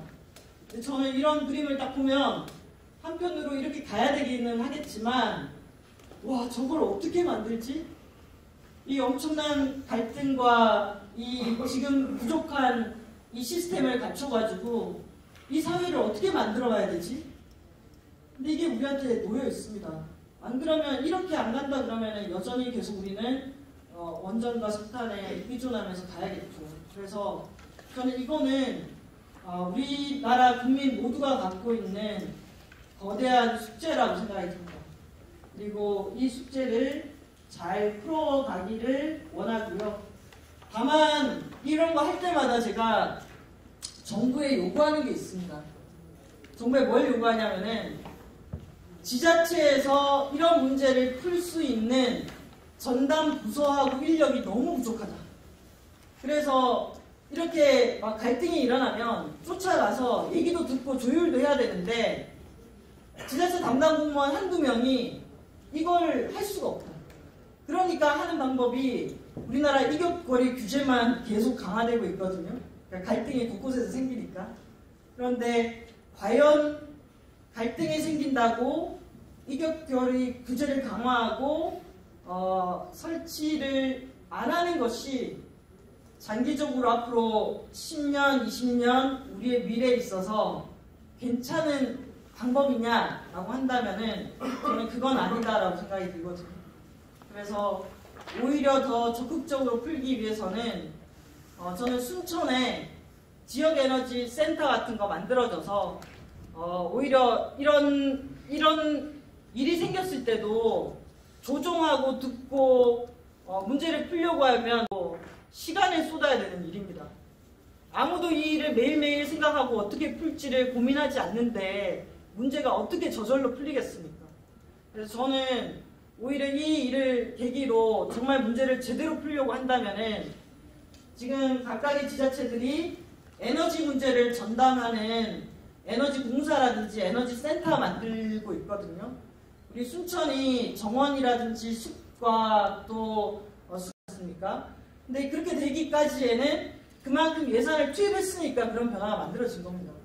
그렇다면은 우리가 지금 에너지 문제를 둘러싸고 재생가능 에너지 관련해서 순천에서 일어나고 있는 이런 일들이 있다면은 이런 일들을 푸는데 사람을 배치를 해야 되고 조직을 만들어줘야 됩니다. 이게 저는 지역에너지 센터 같은 것들을 고민하셔가지고 차근차근 풀어갔으면 좋겠다라는 말씀을 드리고요. 마무리하자면은 어쨌든 지역의 현장의 얘기를 들어야 된다. 그리고 우리 농업과 농어촌의 미래에 에너지 문제가 결합이 돼야 되고 농어촌의 주민, 공간, 자원, 농업과 연결해서 종합적인 에너지 전환 비전을 만들어야 되고 그게 필요하다면은 프랑스와 일본처럼 법이 필요하다. 그러면은 중앙정부가 법을 만들든 아니면 지자체가 조례를 만들든 이런 접근들을 해야 된다라는 거. 그리고 농어민들에게도 에너지는 너무 중요하기 때문에 농어민들의 삶의 질과 에너지를 연계해야 되고 태양광은 한번 끝장 토론을 한번 해서 원칙 같은 것들을 수립할 필요가 있겠다.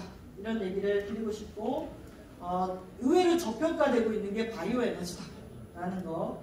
그리고 이제 지역의 에너지 문제를 풀기 위해서라도 관련한 행정과 조직과 사람이 있어야 되고 그렇게 사람을 고용하고 하는 것이 또 지역의 일자리가 될 수가 있다. 그러니까 문제를 정말 풀고자 한다면은 말로만이 아니라 실제 그 문제를 풀 수 있는 구조.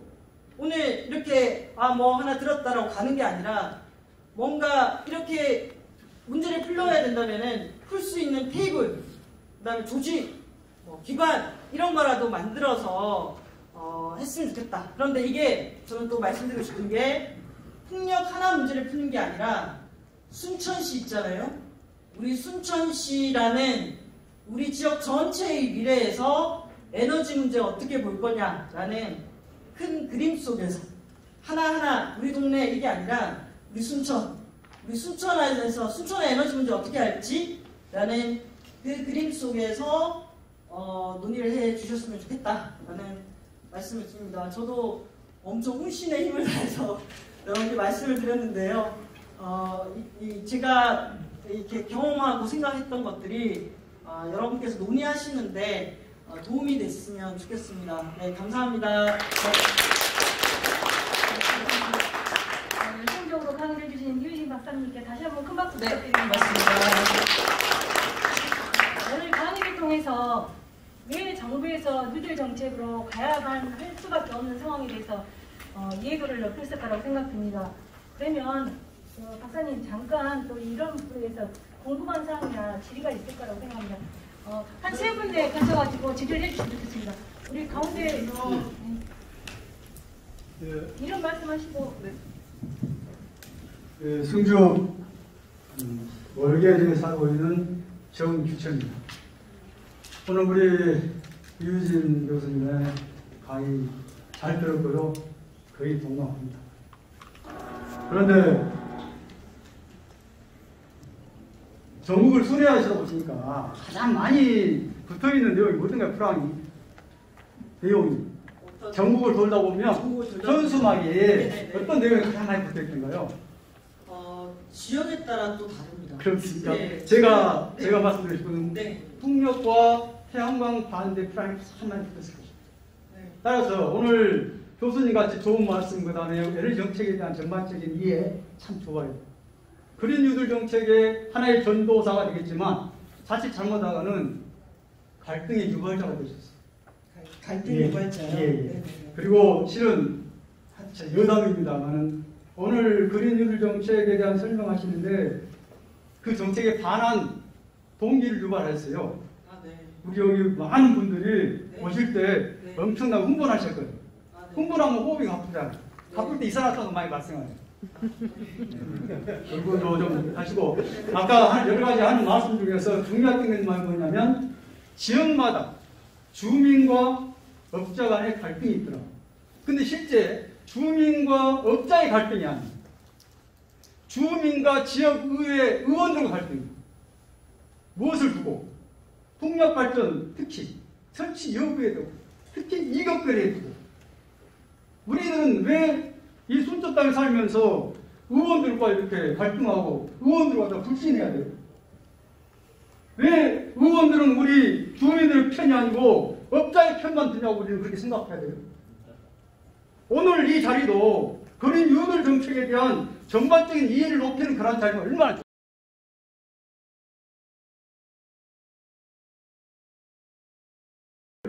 이격거리 2km 개정안 통과시켜놓고 1년 반도 지나지 않은 사이에 또다시 개정의 의무가 보입니다. 시의원들이 보편적인 순천적 전반적인 문제가 아니라 일부 지역의 의견을 수렴해가지고 그걸 전초화시키는 이러한 모습들이 우리가 보이기 때문에 오늘 어떻게 보면 국가의 뉴딜 정책에 반하게 심한 심호흡 통해서 이산화탄소를 많이 배출했습니다. 우리 교수님 여기 도시건설위원장 계시는데 좀 충고 좀 해주십시오. 네. 딱 말씀드렸습니다. 네, 잘 들었습니다. 잠깐만요. 세 번째 하나, 둘, 세 번째 분 말씀해 주십시오. 아니 조금 이따. 네, 반갑습니다. 오늘 저는 그 조비골에서 온 유명권이라고 합니다. 오늘 이런 뜻깊은 자리가 마련돼서 너무 감사하고 신재생에너지에 대해서 저도 많은 고민을 했고 저희 마을에 풍력 발전이 들어온다고 해서 공부도 많이 한 바가 있습니다. 그런데 이렇게 공론회장을 만들어 주셔서 도시건설위원회 우리 시의원님들께 정말 감사드리고요. 방금 우리 교수님 말씀하셨다시피 저는 찬성 반대를 떠나서 이건 공론화돼서 추진되어야 된다고 마땅하다고 생각합니다.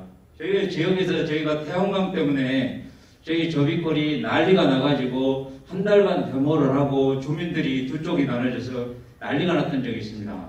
아까 말했던 대로 그런 이해도도 없고 절차를 무시하고 기업들이 들어와가지고 그런 상황들이 벌어졌는데 지금이라도 앞으로 추진될 정부 뉴딜 정책에 저희가 반할 수는 없는 거고 합리적으로 배워가야 된다고 생각하는데 지금 저희 지역에도 님비 현상이 팽배한 것 같습니다. 어딘가는 들어서야 되는데 우리 지역만 안 된다는 이런 분위기 때문에 일이 안 되고 있는데 이걸 정말 공론화해가지고 시의회에서도 조례를 만들 때도 다각도로 좀 이렇게 의견 수렴도 하시고 그리고 실패한 사례들도 많이 보시고 하면 답이 나올 것 같은데 특히 그 지역 에너지 센터나 그리고 지역 에너지 공사 설립에 대해서는 저는 적극 동의를 합니다. 그렇게 해서 빨리 가려고 하지 말고 천천히 지역의 지도자들이 한마디의 의견이 정말 중요합니다. 그런데 지역의 지도자가 아닌 일반 주민들은 어떠냐면 그분들이 이거 안 돼 하는 소리 한마에 정말 태양광이나 풍력이 초토화되거든요. 그러듯이 뭐냐면 들어서야 된다고 하면 어디에 어떻게 들어서야 될지 저희가 고민을 해야 된다고 생각합니다. 그래서 저도 지도자 생활을 한 20년 했는데 저희는 마을에서 이런 것들이 하나 들어선다고 하면 마을 주민들끼리 토론을 엄청나게 합니다. 그리고 찬성한 사람도 있을 것이고 반대한 사람도 있습니다. 그 사람들 다 존중해 줍니다. 하지만 이게 우리끼리 불종하는 일은 절대 없어야 된다고 생각을 합니다. 그래서 시의회에서도 이런 것을 대체했을 때 전위 조직이다 이렇게 오해받을 수도 있습니다. 하지만 이건 공론화해야 된다고 생각하고 시 차원이나 의회 차원에서도 이걸 연구하는 모임 그리고 준비해가는 모임 그리고 공무원 조직에서도 이걸 준비를 같이 하고 저희 주민들도 언제든지 이런 토론회 장구로 불러주시면 저희 마을이나 그리고 다른 지도자들도 이걸 좀 아셔야 됩니다. 지금 세계적인 이런 정책이 있어서 우리가 안 할 수는 없잖아요. 그래서 저는 하고 싶은 말은 정말 많습니다. 그래서 이게 반대를 위한 반대가 아니라 정말 진정한 토론을 해가지고 반대를 하든 찬성을 하든 끝장토론을 해서 우리 순천에 들어서야 된다고 하면 하나도 안 들어서야 된다고 반대하는 사람은 없을 겁니다. 어디든 들어서야 된다고 생각하는데 과연 어디에 들어설 것인가 그게 고민이라고 생각을 합니다. 그래서 그게 환경적인 오염을 유발하고 그리고 산림을 많이 훼손하고 이런다고 하면 당연히 안 들어서야 되겠죠. 근데 어딘가에 들어서야 된다고 한다면 여러분들이 같이 또 토론을 하고 해야 될 것이고 그리고 저희가 저기 주민들 데리고 저는 벤치마킹도 갔다 왔습니다. 가니까 가서 풍력을 알아야 반대를 하든 할 거 아니에요. 가서 풍력 옆에서 잠도 자보고 이렇게 해서 거기에서 찬성한 사람도 나오고 반대한 사람도 나오고 의견이 나오더라고요. 그래서 이렇게 무조건 이렇게 저희가 찬성 반대를 논할 게 아니라 풍력에 대해서 벤치마킹할 기회를 시 차원에서도 좀 열어주셔가지고 주민들이 여러 가지로 판단할 수 있는 그런 기회도 열어주셨으면 하는 바람에서 말씀드려봤습니다. 감사합니다. 두 사람은 이쪽에 말씀하시면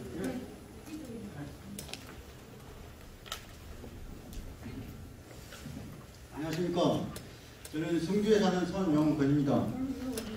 사실 CO2 탄소 배출량이 이 전남에서 많이 나빠요. 주로 대도시 서울에서 많이 배출되겠죠. 전남은 그렇게 거기에 비하면 아무것도 아니죠. 그렇습니다. 농촌이 에너지가 많이 필요한가요? 필요할 수도 있죠. 근데 아직까지는 그것을 저는 못 느꼈습니다.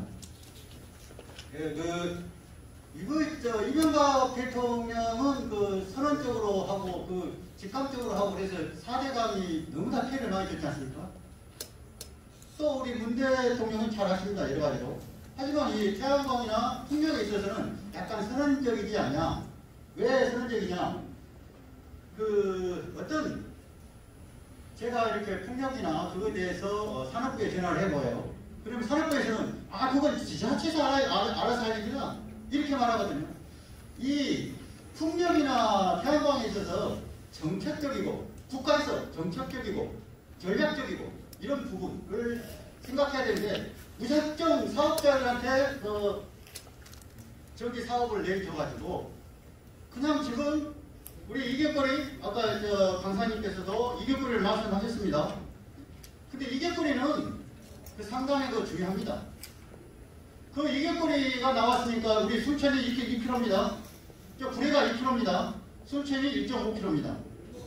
근데 이 2km라는 것은 그냥 2km가 아니고 한국환경정책평가원에서 풍력에 있어서 풍력의 영향, 저주파나 소음의 영향에 가장 잘 대처하는 방법은 이격거리 확보다 이렇게 논문으로 나와 있어요. 아시죠? 그거. 그래서 장성 같은 경우도 주민들이 반대하니까 소송을 걸었어요. 근데 이 1.5km 이상이라고 권고사항이 나와서 그거 인용하면서 장성군 허가를 안 내린 장성군이 손을 들어준 것도 있습니다. 그래서 이렇게 그린 탈원전 원자력을 저는 원하지 않습니다. 여러 가지 나쁜 그런 원소가 거의 없어지지 않잖아요. 그런데 탈원전도 중요하고 그린 정책도 중요하지만 국가의 중앙정부에서 정책적이고 전략적이고 그런 부분에 사람의 피해가 안 오는 것을 전략적으로 정책적으로 해야지 무작정 그냥 사업가들한테 전기 사업을 내줘가지고 뒷사람한테 월등 산 넘어 살면 산촌이기 때문에 거리가 승주 넘어서 월등, 승주 넘어서 향동, 승주 넘어서 그 산을 하나 끼고 이렇게 있어요. 산촌이에요. 그야말로 농촌 중에서 산촌. 이런 곳에 그 풍력 발전의 이격거리는 생명선이나 다름없습니다. 그 이격거리를 벗어나서 전략적이고 정책적이고 국가에서 이렇게 해줘야 됩니다. 그렇지 않고서는 그 피해를 누가 봅니까? 힘없는 농민들이 그것을 소송을 할 겁니까? 이것은 생각해 주셔야 됩니다. 저는 이러한 그리고 시의회에서 1km 그냥 통과하지 않았을 거 아니에요. 여러 가지 다 해가지고 2km 했을 거 아닙니까? 그러면 그것을 몇 년을 지나봐야죠. 그것을. 근데 이것을 갖다가 뭐 개정을 하려고 하는 이것은 아니죠. 그리고 화성 같은 경우는 2km 이렇게 했어요. 근데 그 주민 시의원이 10명이에요. 근데 거기 시의원들이 그 2km를 갖다가 1.2km, 800km 이렇게 주민들의 의사를 무시하고 이렇게 했어요. 10월 25일 날 통과를 시켰어요. 그러한 절차를 우리 순천시의회에서는 저번에 2km로 이렇게 우리 그 주민들, 시민들의 그 건강이나 여러 가지 그런 생활권을 보호해 주기 위해서 2km로 만들어 주셨으니까 그것을 꼭 지켜주시고, 저는 그린 미디어의 정책 아주 찬성합니다. 하지만 인간에서 안전하고 행복하게 좋은 환경에서 살 수 있게 해줘야 된다. 이겁니다. 이상입니다.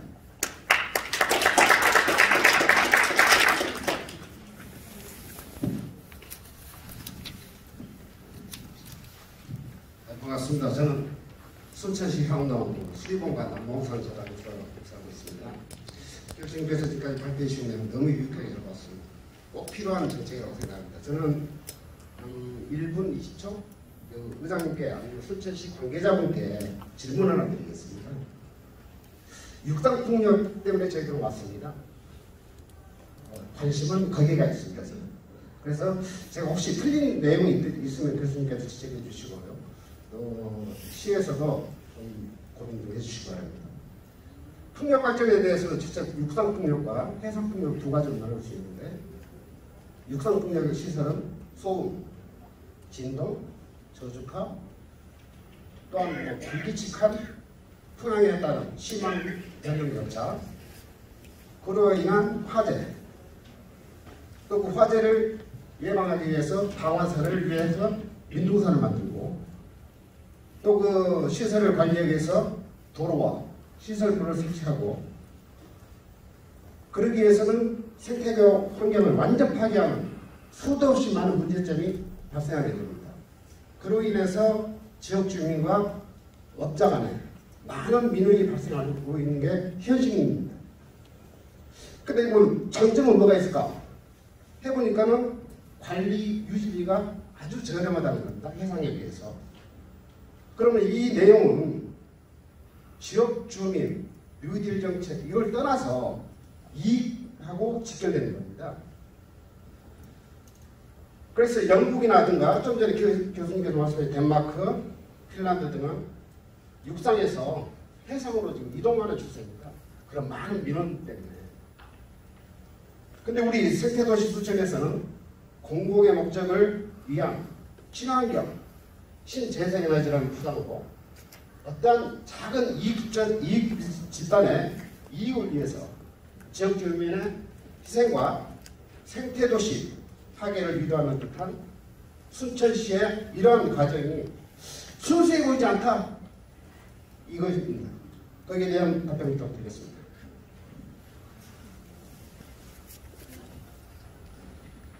그 부분에 대해서는 저희들이 지금 양쪽이 잠깐만요.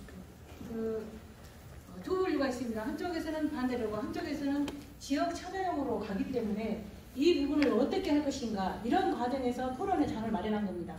반대를 했을 때는 저희들이 그러니까 아직 의원들이 24분입니다. 도시건설 위원회 7분이거든요. 근데 이런 부분들을 더 심도 있게 다뤄보기 위해서 이야기를 지금 이 장을 마련했으니까 그런 부분들은 제가 답변을 할 수 없습니다. 지금 의원들 간에 전부 다 각자의 생각들이 있기 때문에. 그 어르신 네, 말씀하시고 두 번째.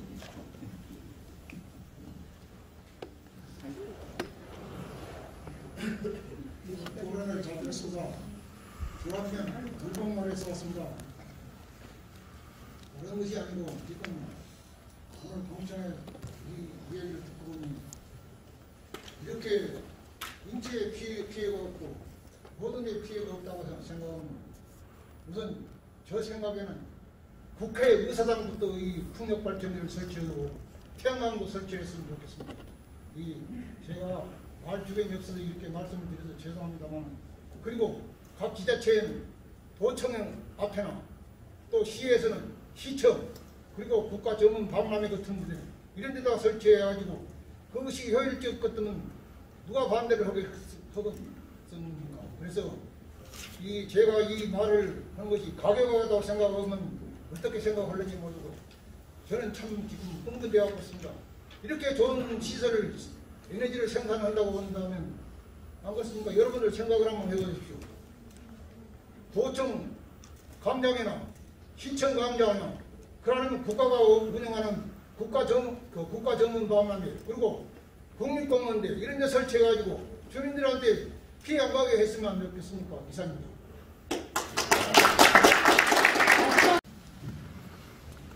저는 최총이라고 합니다. 여러 가지 이야기가 많이 나왔고, 그 그린 뉴딜 물론 뭐 찬성이냐 반대냐 뭐 여러 가지 이야기가 있습니다. 그런데 저희 같은 경우는 저는 그렇게 생각합니다. 이게 에너지 정책에서 중요하고 또 해야 되고 이런져 있습니다. 어디다 하냐, 아까 말씀하셨지만 어디다 어떻게 하냐, 그게 가장 중요한 것 같습니다. 이제 업체가하고 그다음에 주민들하고 갈등도 있을 것이고 또 시의회도 조례가 바뀌면서 또 뭐 이격거리 뭐 제한내에서 여러 가지 이야기가 나옵니다. 근데 저는 이렇게 생각합니다. 일단 주민하고 갈등이 해소된다면 아까 말씀하신 같이 주민 참여형이 생겨서 진짜 주민하고 업체하고 아니면 뭐 적극적으로 이렇게 하나가 된다면 가능하지 않나라는 생각이 듭니다. 이제 반대하신 분의 입장에서는 그렇습니다. 피해가 갈 수 있게, 물론 피해가 갑니다. 근데 저 같은 경우는 제가 느낀 건 그겁니다. 이제 이게 정책적으로는 놔두더라도 일단 우리가 살아가면서 너무 없다 하고, 그 다음에 어느 정도의 그 주민 참여를 소득이 들어올 수 있다면 굳이 반대하지는 말자. 그리고 반대하는 곳이 있다면 거기는 안 하면 됩니다. 합의가 된 쪽으로만 하는 거예요. 그렇게 간다면 이것은 해야 될 일이라고 생각합니다. 그 다음에 시의회에 이제 말씀드리겠습니다. 정책이 조례안이 작년 19년도 6월달에 이제 500m에다가 1000m에서 2000m로 바뀌었습니다. 근데 그 바뀌는 과정에서도 어떻게 보면 이런 선명회가 먼저 있었다면 의원님들도 조금은 더 알고 그때 찬반에 임했을 것이다. 저는 그렇게 생각합니다. 그랬다면 그 결과는 조금은 더 달라졌을 것이다. 현재 2km로 되어 있지만 저희가 바라는 건 그겁니다. 원하지 않는 데는 하지 말고 원하는 데는 길을 좀 열어달라. 여기까지 말씀드리겠습니다. 이상으로 마치겠습니다. 시간이 너무 많이 경과됐기 때문에 4시까지 아닌가요? 네, 안 돼 있습니다. 아니 4시까지 아닌가요? 시간도 있고 그러니까. 그래도 얘기는 좀 하고 끝을 냈으면 교수님한테 아니 말씀드릴 게 있으면 저희들한테 개인적으로 또 있잖아 민원을 넣으셔가지고 같이 좀 판단을 해주세요. 교수님 시간이 있는데 계속 늘어지면 안 되니까 여기서 이만. 아니, 교수님한테 좀 하나 부탁을 하면 되겠습니다. 개인적으로 물어보시고. 아니 4시까지가 폐식이니까 4시까지는 네, 꼭 오늘 봅시다. 시간 유익한 시간 됐는데요. 제가 막 간단하게 좀 말씀을 드리면은 이러한 모든 것들이 정부에서 권장을 하지만은 주민들의 어려움을 현장에서 와서 보고 직접 이렇게 이제 느끼시면 좋은데 정부에서는 권장을 하면서 모든 문제는 현장에서 해결을 하거든요.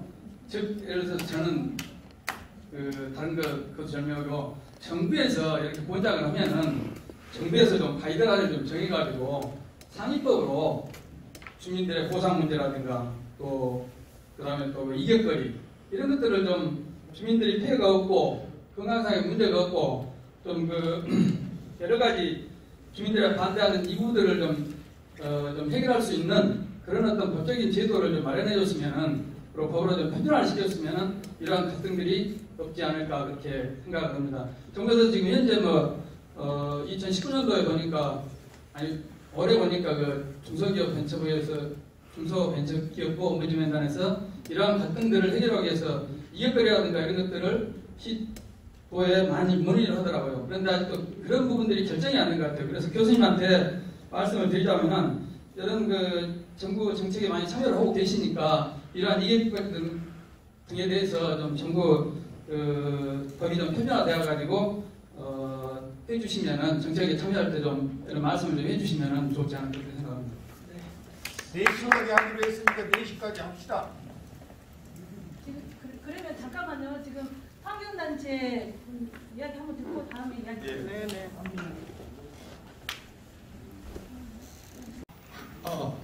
네, 저 순천환경운동연합의 부장 김옥수입니다. 저는 지금 살고 있는 것은 상사에 살고 있고요. 여기에 계신 분 중에서 상당히 아시는 분이 계시는데, 오늘 이렇게 의회에서 이준 교수님부터 강의 여러 번 들었고, 아마 순천시에서 몇 년 전에 이 통장님들 연수했을 때도 이준 박사님께서 오셔가지고 이 에너지 문제에 대해서도 주변에서 이야기를 하셨어요. 근데 저는 오늘 순천시가 어떤 도시로 알고 계신지를 묻고 싶습니다. 제일 큰 게 생태 수도죠. 도시 중에 가장 큰 게 수도고, 그 다음에 에너지 단집 도시를 다른 도시가 가장 먼저 선언했고 탈핵 도시. 그래서 그 탈핵 연대도 저희들이 활동을 하고 있는데, 저는 지금까지 행정 모니터링도 한 8년째 하면서 사실 의원님들의 권력은 시기예요. 행정, 순천시의 권력이 90이에요. 그런데 순천시에서도 항상 이런 갈등이 생겼을 때 먼저 거버넌스 갈등 조정기구를 만들자 뭐 이렇게 해석해야 되는데, 제가 작년에 쓰레기 공론화위원회 위원장 부위원장 오면서도 그렇게 정수란센터 문제 있고 갑오새가 다 차 있고 왕기도 다 차 있는데 쓰레기 문제 어떨 겁니까? 그러다 보면 이게 그때 정수란센터 어디서도 이사님 가셔도 빨리 하지 말고 주민들하고 충분히 논의를 해서 5년에 할 걸 주민들하고 1년에 수억을 써가지고 5억을 써가지고 1년에 5억씩 써가지고 50억 쓰는 게 더 빠르다. 근데 행정에서는 출렁다리 1억이만 넣을 때는 35억 들이고 시행도를 20억 들이고 한참 20억. 내가 눌러봐도 한 100억 정도를 환원했어요. 이 시장들이 정치 고에 생태 수도라고 했지 실제 생태수에 맞는 정책을 하고 있어요. 그래서 이런 부분에서 저는 오늘 의회가 했던 의미가 있지만, 오늘 오신 분들 중에 저한테 전화 온 것도 도대체 오늘은 공청회라고 해놓고 그래 니들 제 강의로 왔냐, 이것부터 불신이잖아요. 그래서 사실은 이런 것들이 좀 사실 투명한 행정, 또 행정이 주관을 해서 하면 의회 분들도 물론 고생을 하시는데, 제가 쭉 지켜본 바로는 시장 권력이 90이에요. 의원님들은요, 괜히 자기 지역구의 정치적인 것 때문에, 갈등 때문에 고민만 생기듯이, 그래서 우리 순천시의 생태수도나 탈핵도시, 에너지 자립도시를 위해서는 그야말로 오늘 같은 자리를 계기로 해서 더 막 금방 법을 개정한다든가 그렇게 아니라 힘도 있는 그야말로 농축된 그런 제도를 만들면, 그게 바로 우리 생태도시에 맞는 그런 가버넌스를 만들어가는 게, 여기 법 체제가 안 만들어졌고 정비가 안 된 상태에서 이준 박사님께서 뭘 어떻게 했겠어요? 위에서도 못해요. 그래서 이제 그런 것들을 이런 계기를 해서, 그렇지만 시장이 에너지 자립이라든지 생태 수단에 의지만 있다면 얼마든지 갈등을 해소할 수 있는 것들이 굉장히 많아요. 그래서 그런 부분을 저는 환경단체로서도 저도 굉장히 반성하는 자리였고, 앞으로 우리가 조정기구랄까 거버넌스를 빨리 만들어서, 가장 우선순 게 생태 소지인데 생태에 대한 개념은 없어요. 의원님들도 다 정치적 논의로 개발만 하고 뭐지, 그렇게 교통 문제 여기서도 토론했는데 교통 문제를 주관했던 부서 팀장이 가장 다 졸고 있어요. 그리고 의원님들 아주 인사하러 가요. 그래서 제가 항상 토론이나 공청회 가면 의원님들이 마지막 남은 사람만 소개를 하지, 먼저 소개하면 누구 왔다고 소개가 가버려요. 가장 아래에 의원들이나 그 행정은 다 저러고 있어요. 그리고 인사망화 이게 대개는 얼마나 낭비냐. 그래서 앞으로는 이런 자리에서는 그야말로 좀, 그리고 오늘 같은 경우도 4시가 아니라 일주일을 했으면 충분히 이야기를 들어줘야죠. 막 금방 그 공청회 의견은 얼마나 의견을 들어줘야 되는데 그 시간이 바쁘다, 뭐 열차가 어쩐다, 이건 말이 안 돼요. 너무 제가 길어졌는데요. 제가 그 환경대표에서 저도 많이 반성하고 이런 자리를 만들어주셔서 감사드리면서 계속 이런 기부랄까 이런 자리를 많이 하는 바람에서 제가 말씀드렸습니다. 이상입니다.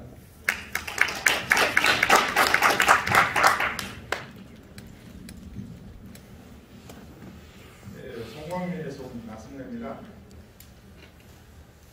저희들이 송광에서 여기 오는데 40분 걸렸어요. 40km 정도 떨어졌어요. 방금 환경단체 우리 회장님이신가 그 단체에 계신 분이 말씀하셨는데, 우리 순천하고 송광 거리는, 우리 순천은, 아니 송광은 말하자면 아오지탕원 같이 먼 곳입니다. 공무원들도 안 올라고 해요. 왜? 출퇴근하면 만 원 이상 소비가 돼요. 그런데도 생태도시 정원박람회하고 거리가 모두 똑같은 잣대로 되면 안 된다는 거예요. 늦게나마 이런 자리를 마련해 주신 데 대해서 정말 감사를 드립니다.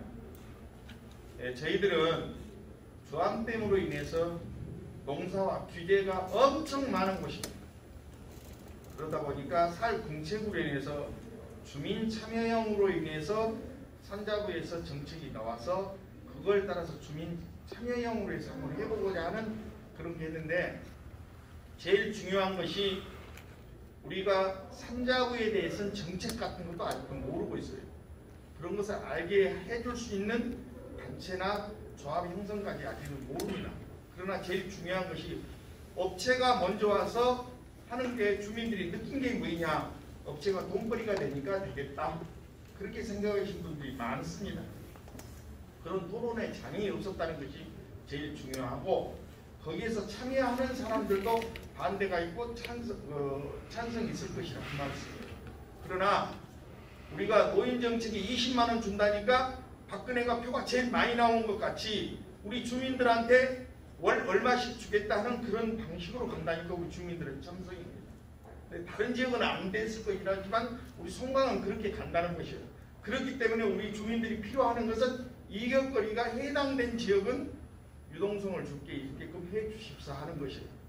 조암댐으로 해서 수돗물을 먹으니까 우리 순천시는 좋겠지만은 우리는 수돗물이 못 먹고 있습니다. 우리 지역은. 왜? 인구가 적기 때문에, 비용이 많이 들기 때문에 인재사 시작이 되는 것입니다. 그런 규제를 받는 곳은 정말 누가 절대 얘기를 안 합니다. 그럼 우리 쓰레기 문제에서도 우리 순천시가 엄청나게 쓰레기가 발생했는데 각 지역에서 어느 지역에서 소각장 하자는 데가 없습니다. 우리는 쓰레기를 배출을 안 해야 되는 것입니다. 그렇잖아요? 그러나 필요합니다. 저도 광명시까지도 갔다 왔습니다만은 그 쓰레기장 우리 송광에다 주십시오. 우리가 하겠습니다. 쌍수원 지역이라 안 된다는 것이에요. 왜 그것이 우리 순천시가 아까 자립적으로 우리 지역에서 에너지 정책을 해결할 수 있는 방안을 열어주십사. 그렇게 된다. 우리 순천, 우리 송광에서 세우는 장소는 순천에 가까운 게 아니라 보성에 더 가깝습니다. 그런 곳에도 에너지를 생산해내서 순천도 같이 더불어 살 수 있는 것이지 극과 극으로 사는 것이 아니라 둥그렇게 사는 것이고, 우리는 조직 조합 형식을 만들어서 해볼 수 있는 것이 유리병하고 비슷하지 않느냐는 생각이 듭니다. 그래서 유동성 있는 해결로 인해서 그렇고, 아까 같이 유격거리 그 내용도 시의회에서도 공청회를 해가지고 반대하신 데도 참고를 하고 찬성한 데도 참고해가지고 할 수 있도록 그런 유동성을 주십사 하는 것을 부탁을 드립니다. 이상입니다. 그리고 지금 우리 지금 집회하신 분들 중에 서병철 의원님하고 관련된 이야기를 하다 보니까 사무국장님께서 그 부분에 대해서 잠깐 이야기를 하고 싶답니다. 안녕하십니까. 저는 더불어민주당 순천 지역위원회 사무국장 정홍준입니다. 반갑습니다. 오늘 또 이렇게 훌륭한 또 교수님을 모시고 신재생 에너지에 대해서 많은 걸 또 알았습니다. 그러나 이런 바쁜 일정 가운데서도 또 지역의 발전을 위해서 또 바쁜 일정 가운데서 이 자리에 참석하신 우리 승주, 황전 이런 분들과 또 이 자리에 또 성광명 분들도 계시고 또 환경단체를 책임지는 환경단체 그리고 언론인들, 공무원 그리고 시의원님들이 이 자리에 참석하고 있습니다. 그래서 제가 오늘 이 자리에 제가 쓴 것은 지금 이 자리에 거리문이라는 이 안을 오늘 오신 분들에게 나눠준 것 같습니다. 좀 조용하세요. 이 결의문을 나누고 해준 것 같습니다. 그래서 저도 사무국장을 보면서 솔직히 말하면 또 성광면 분들도 가능하면 이 결의를 좀 조정해서 의원한테 부탁한 부분 분명히 있습니다. 민원이 들어왔습니다. 그리고 또 좀 줄기차게 또 승주 내지는 황전면에 사시는 분들 또 아주 또 많은 민원을 좀 제기합니다. 반대하는 분들은. 그래서 제가 당 사무국장으로서 몇 가지 제가 말씀을 좀 드리겠습니다. 우리 서병철 국회의원께서는 풍력 발전에 대해서 관해 해당 문서처럼 어떠한 음모나 개입이 없음을 밝힙니다. 더불어서 중앙당이나 도당에서 어떤 지시받은 바도 없습니다. 이것은 의회에서 처리할 문제이기 때문에 의원들이 의견을 수렴해서 또 이런 공청회를 통해서 아까 우리 박사님 말씀대로 에너지 지원 센터라든가 이런 여러 가지 방법론을 찾고자 아마 오늘 이 자리에 마련된 것 같습니다. 그러나 분명히 밝힌 것은 우리 서병철 의원께서는 이 안에 대해서 풍력에 대해서 전혀 개입한 바가 없다 이렇게 제가 자신 있게 말씀드립니다. 이 자리는 성광명들도 계시기 때문에 충분하게 제 말에 이해가 될 것입니다. 이상입니다. 감사합니다. 이상으로 마쳐도 되겠습니까? 그렇죠. 저게 한 분만 더 말씀하시고 제가 다 하고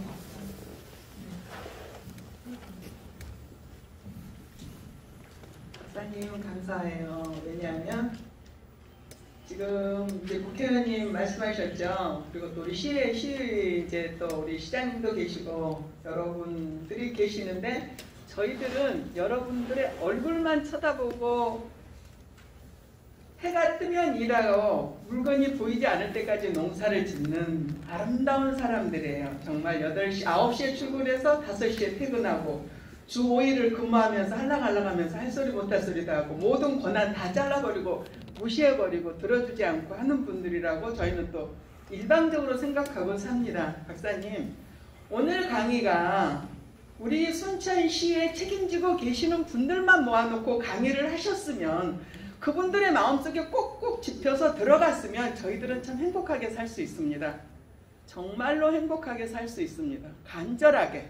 왜냐하면 듣고 각 지역에서 뽑아낸 의원들이 다 계셔요. 그분들이 지나가다가 우리 면사무소에서 모여라 우리 다 아름답게 모입니다. 우리 이런 정책이 있고 이렇게 제도가 될 것이고 이렇게 후사 처리가 될 것이라고 하면 웃으면서 회의할 수 있습니다. 다 양보 잘합니다. 진심입니다. 이것은. 그래서 우리 많은 사람들이 이렇게 필요하지 않았고 몇 분이 계시더라도 도장을 찍어달라고 하고 의원을 해주십시오 하고 시를 지키겠다, 시장을 하시겠다, 나라를 지키겠다, 도지사님을 하시겠다, 국회의원을 하시겠다 하시는 분들은 정말로 우리 박사님 강의를 귀담아서 들으시고 저희한테 다시 전달을 주셨으면 정말로 감사하겠습니다. 왜냐하면 아까 우리 전라남도에 주어진 것은 해상풍력 아닙니까? 우리나라 전체가 바다로 둘러싸여 있고 산맥만 많아요. 공사가 난공사가 되고 부족하더라도 백두대간 쭉 잡으면서 일정하게 규칙 잡아서 내리면 반대할 사람 아마도 없을 겁니다. 곳곳에 목에 바람이 많이 생긴다고 해서 쓰자고 하면 해줍니다. 어떻게 해요? 여기는 이만한 이득이 남아서 아까 우리 외국의 사례를 다 제시해줘서 우리 듣는 사람들은 행복해요. 저런 나라에서 사는 사람들은 얼마나 행복할까? 우리는 일방적입니다. 아무 조건도 보여주지 않고 어떤 대책도 해주지 않고 그냥 뭐가 지나간다. 번개치듯이. 제가 접치 삼거리에 삽니다. 제 집 앞에 프랜카드 지금 붙여놨더라고요. 산에다. 괜히 흥분해네. 나 이렇게 흥분하면 안 되는데. 제가 살고 있는 곳은 제 고향에 15살 때 서울로 떠나서 애쓰고 벌어서 나이가 60, 제가 54년생이니까 67에 이 나이에 100년, 수백 년을 살겠다고 몽땅 올인해서 내 동네에다가 나무 하나, 잔디 하나, 돌 하나를 다 심고 땅을 나만큼 아끼는 사람 있으면 나오라고 하시고 물을 나만큼 아껴 쓰는 사람 있으면 나오라고 하세요. 저는 지금까지 머리에 샴푸를 하지 않고 이빨에 치약을 하지 않고 사는 사람입니다. 빨래는 맹물에다 빨 수 있고 비지를 쓰지 않고 각자 밖에 비데 하나 놓고 화장실을 쓰게 하고 그 물에 흐르는 걸로 제가 수영을 합니다. 이렇게 아름답게 꾸미고 사는 사람들을 뒤를 봐주지는 못할 정도. 내 집에 앞에 선다고 그저께 밤에 긴급회의가 왔어요. 풍력이 다시 쓴답니다. 쓰는 건 좋다 이거예요. 설 수 있으면 서야죠. 그러나 동의를 얻고 회의를 하고 무슨 절차가 필요했던 겁니다. 박사님이 오셔서 지금 저희들한테 이렇게 정말로 감사하고 진실되게 말씀을 해주셔서 닫혀있는 마음들 아니라 감사하게 받아들였지만 이 말씀을 내 마음속에 들듯이 우리 시를 순천시를 전라남도를 다 운영하시는 분들 마음속에 박사님 강의가 꼭꼭 베꼈으면 좋겠고 그런 절차를 밟아서 제도가 떨어지면 벼락치기라 아쉬움이 없이 절차만 바꿔 넘어간다면 반대하실 분 아무도 없습니다. 모든 사람이 농사를 지어도 벌어먹고자 하는 거예요. 신대적 에너지를 해도 돈이 나와도 다 욕심이 되는 것들입니다. 없어서는 안 될 것이고 양수겹자를 잡으면 더 행복한 삶을 살 수 있습니다. 분명히. 고향 떠나지 않고 지킨 사람들한테 보답을 해주셔야 된다는 거예요. 반대니 찬성이니 하는 건 어디에서 있는 줄 아십니까? 제가 신전마을에 농사를 집중적으로 짓습니다. 그 신전마을이 냇가가 좋고 제가 어렸을 때 서남사를 소풍을 다닐 때 걸어 다녔던 길이라서 제일 먼저 자리 잡아서 땅을 구해 주십시오 하는 건 신전마을입니다. 거기에 우리 반대하시는 분들이 굉장히 많으세요. 찬성하는 분은 많고 더 많으세요. 야, 누가 나한테 돈 1,000만 원 우리 마을에 5,000만 원 1억 준다는데 병신들아 왜 안 하냐는 거예요. 아무런 대책도 없고 없는 질서도 없고 그냥 마을에다 얼마 준댄다고. 그거를 반대한다고 욕을 엄청 합니다. 몰래 숨어서 나와야 됩니다. 오늘 신전에서 나오시는 분들은. 저 멍청한 것들이 동네에다 돈 주고 저 조계산에다가 풍력 세운다는데 지네들이 뭔데 반대하냐는 거예요. 이러면 안 되는 거죠. 진심으로 안 되는 겁니다. 단돈 1원이 돌아오든 1,000만 원이 돌아오든 100만 원이 돌아오든 10원이 돌아오든 아름답게 꾸며가고 아름답게 해야 하고 누구를 위해서 위원들이 계시고 누구를 위해서 순천시를 지키겠다고 주먹을 잡고 계시냐는 거예요. 정말로 농민이나 시민이나 우리를 사랑해 주십사, 배려해 주십사. 이게 오늘 간곡한 부탁이고 오늘 박사님 정말로 감사합니다. 여기까지만 드리겠습니다. 감사합니다. 모르고 왔습니다. 그렇게 문제가. 네. 저는 뭉청이로 온 게 아니라 잠시만요. 네. 오늘 그린 뉴딜 정책과 재생가능 에너지에 대해서 강의하는 시간으로 제가 이렇게 온 거고요. 그런데 또 그래서 오다 보니까 이런 얘기가 있다라고 해서 아까 두 번째 제가 농어촌 에너지 전환 발표자를 보여드린 거 있잖아요. 그거는 기차 안에서 막 조정해가지고 만들었어요. 왜냐하면 아무래도 그런 얘기를 듣고 싶어 할 것 같아서 이렇게 만들었던 거고요. 하나만 말씀드리면은 두 개. 일단 우리는 변화해야 되는 아주 어려운 숙제를 안고 있긴 합니다. 그리고 아까 뒤에 여러분이 정부가 왜 이렇게 하느냐라고 얘기하는데요. 저는 우리나라 정부 중에서도 산업부가 지금 제일 혼란스러울 거라고 생각합니다. 왜냐하면 방향이 바뀌고 있는 한중간에 있기 때문에. 생각해보시면 3년 전만 하더라도 우리나라는 값싼 전기를 생산해야 되기 때문에 원전 더 짓고 석탄 발전소 더 짓는 정책으로 가고 있었습니다. 그러다가 이렇게 가면 원전은 폐기물 때문에 그리고 석탄 발전소는 CO2 규제라든지 여러분 미세먼지 때문에 난리 났었잖아요. 안 되겠다. 방향 바꾸자라고 선언을 한 지가 아직 3년밖에 안 됐습니다. 그러다 보니까 우리나라의 에너지 정책은 주로 원전하고 석탄발전소, 가스까지는 되는데 재생가능 에너지 관련한 정책은 형편없었습니다. 그리고 형편없는 가운데서 뭔가 정비가 되거나 일을 할 수 있는 기준이 만들어지지 않은 채 현장은 벌어진 겁니다. 그래서 오늘 저는 여러분들의 얘기를 들으면서 첫 단추를 잘못 깼을 때 어떤 일이 벌어지는지에 대한 이 안타까운 현장들을 다 좀 경험하는 것 같습니다. 좀 더 단단하게 준비해서 체계를 만들어서 접근을 했으면 이렇게 서로가 다 고통스럽지 않을 텐데 라는 상황. 그게 너무 안타깝다라는 거 하나. 그런데 두 번째는 이미 벌어진 일이에요. 안타까운 일은 이미 벌어졌어요. 그리고 우리가 원칙 없이 또 재생가능 에너지가 들어오면서 생각해보면 이 지역 주민들께서 겪지 않아야 될 갈등에 노출되어 있는 거 맞아요. 그쵸? 자, 그러면 어쩔 수 없이 여기까지 왔는데 그걸 옛날 일을 한탄하고 있기보다는 지금 여기서부터 문제를 풀어가면 돼요. 그러니까 오늘 상당히 다양한 분들의 얘기가 나왔어요. 어떤 분들은 원하시는 분도 있고, 어떤 분은 이격결의 규제를 강하게 갔으면 하는 분도 있고, 어떤 분은 그 모든 것보다 절차가 합리적이었으면 좋겠다. 우리 얘기를 들어서 결정했으면 좋겠다. 라고 하시는 분도 있어요. 저는 이게 가장 중요한 오늘의 흐름이라고 생각해요. 그러면 이 흐름을 오늘 다들 엄청 경청하셨거든요. 저도 한 말씀 한 말씀 다 들었어요. 그러면 자, 여기서부터 어쨌든 우리가 이 정도까지는 얘기를 나눴기 때문에 여기서 그 다음 단계를 설계를 해야 됩니다. 그래서 의원님들께서도 그리고 행정도, 오늘 행정도 와 계신가요? 예.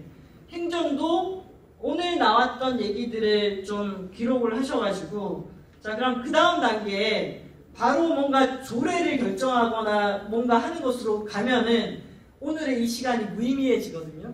예. 그러니까 오늘 요 얘기를 나눈 것에부터 그러면 어떻게 우리가 논의를 해 가는 게 투명하고 사람들의 의견을 듣는 거고, 그렇다고 여러분이 모두가 이길 수는 없잖아요. 내 하고 싶은 대로 다 할 수는 없어요. 근데 원칙을 적어도 합의하고, 합의한 원칙은 서로 지키는, 그쵸? 내가 원하는 방향으로 되지 않더라도 우리가 합의했으면은 상호 존중해주는 그 원칙을 잡아서 저는 몇 차례 만나셔야 된다고 생각이 들어요. 그래서 결정이든 아니면 결정하지 못하게 되든 어떤 과정이든 요 내용들이 여기에 공간에 와 있던 사람들한테는 이렇게 됐다더라 라고 알리고 소통하는 그런 논의를 할 수 있는 체계? 여기서 하자마자를 결정할 수는 없어요. 그러니까 어떻게 이 문제를 풀어갈 수 있겠다라는 방식? 합의하는 방식? 저는 요거를 설계해서 가셔야 된다라는 생각이 듭니다. 정말 마지막 저는 우리가 이 순간에도 전기와 에너지를 쓰고 있습니다. 그리고 농사할 때도 쓰고요. 또 산업이 가동되기 위해서도 전기가 쓰입니다. 근데 이 전기를 환경에 아무런 영향을 미치지 않고 생산하는 전기 없다고 봅니다. 각자가 다 이유가 있습니다. 원전 싫어하시잖아요. 저 원전 싫거든요. 이게 위험하기도 하지만 폐기물 답이 없습니다. 석탄 우리나라 40%입니다. 이거 이대로 두면 안 됩니다. 가스도 지금은 저는 가스는 브릿지로 사용해야 된다고 생각해요. 왜냐하면 얘들 둘이가 너무 크기 때문에 얘들 빼고 중간에 바로 재생가능 에너지 넘어가기 어렵습니다. 그래서 저는 가스는 브릿지로 재생가능 에너지 늘려가야 된다. 왜냐? 다른 애들 비해서 얘가 그나마 영향이 덜하기 때문에. 저는 세상에 우리가 전기를 쓰고자 했을 때 완전 무결한 에너지가 없어요. 그래서 그보다 그나마 원전과 석탄이 아니라면은 재생가능 에너지로 가야 되는데, 근데 그렇다고 무조건 재생가능 에너지는 환경에 괜찮은 거니까 이거 다 받아야 돼! 도 아니에요. 여기에 제일 중요한 게 절차와 프로세스거든요. 저는 그 과정을 지켜가는 순천이 됐으면 좋겠다라는 생각이 들고, 그래도 오늘 여러분께서 엄청나게 서로 얘기를 잘 들어주시고 얘기를 진솔하게 나눠주신 거는 저는 되게 감동적이었습니다. 그래서 오늘부터 시작을 하셔가지고 슬기롭게 풀어가시는 과정이 됐으면 좋겠습니다.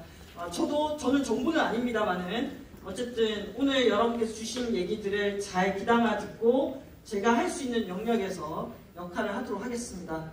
오늘 감사합니다. 고맙습니다. 유희준 박사님께 다시 한번 큰 박수 부탁드립니다. 오늘 간담회를 통해 신재생 에너지와 관련한 우리 지역 현안에 대해서 다양한 의견을 들을 수 있었습니다.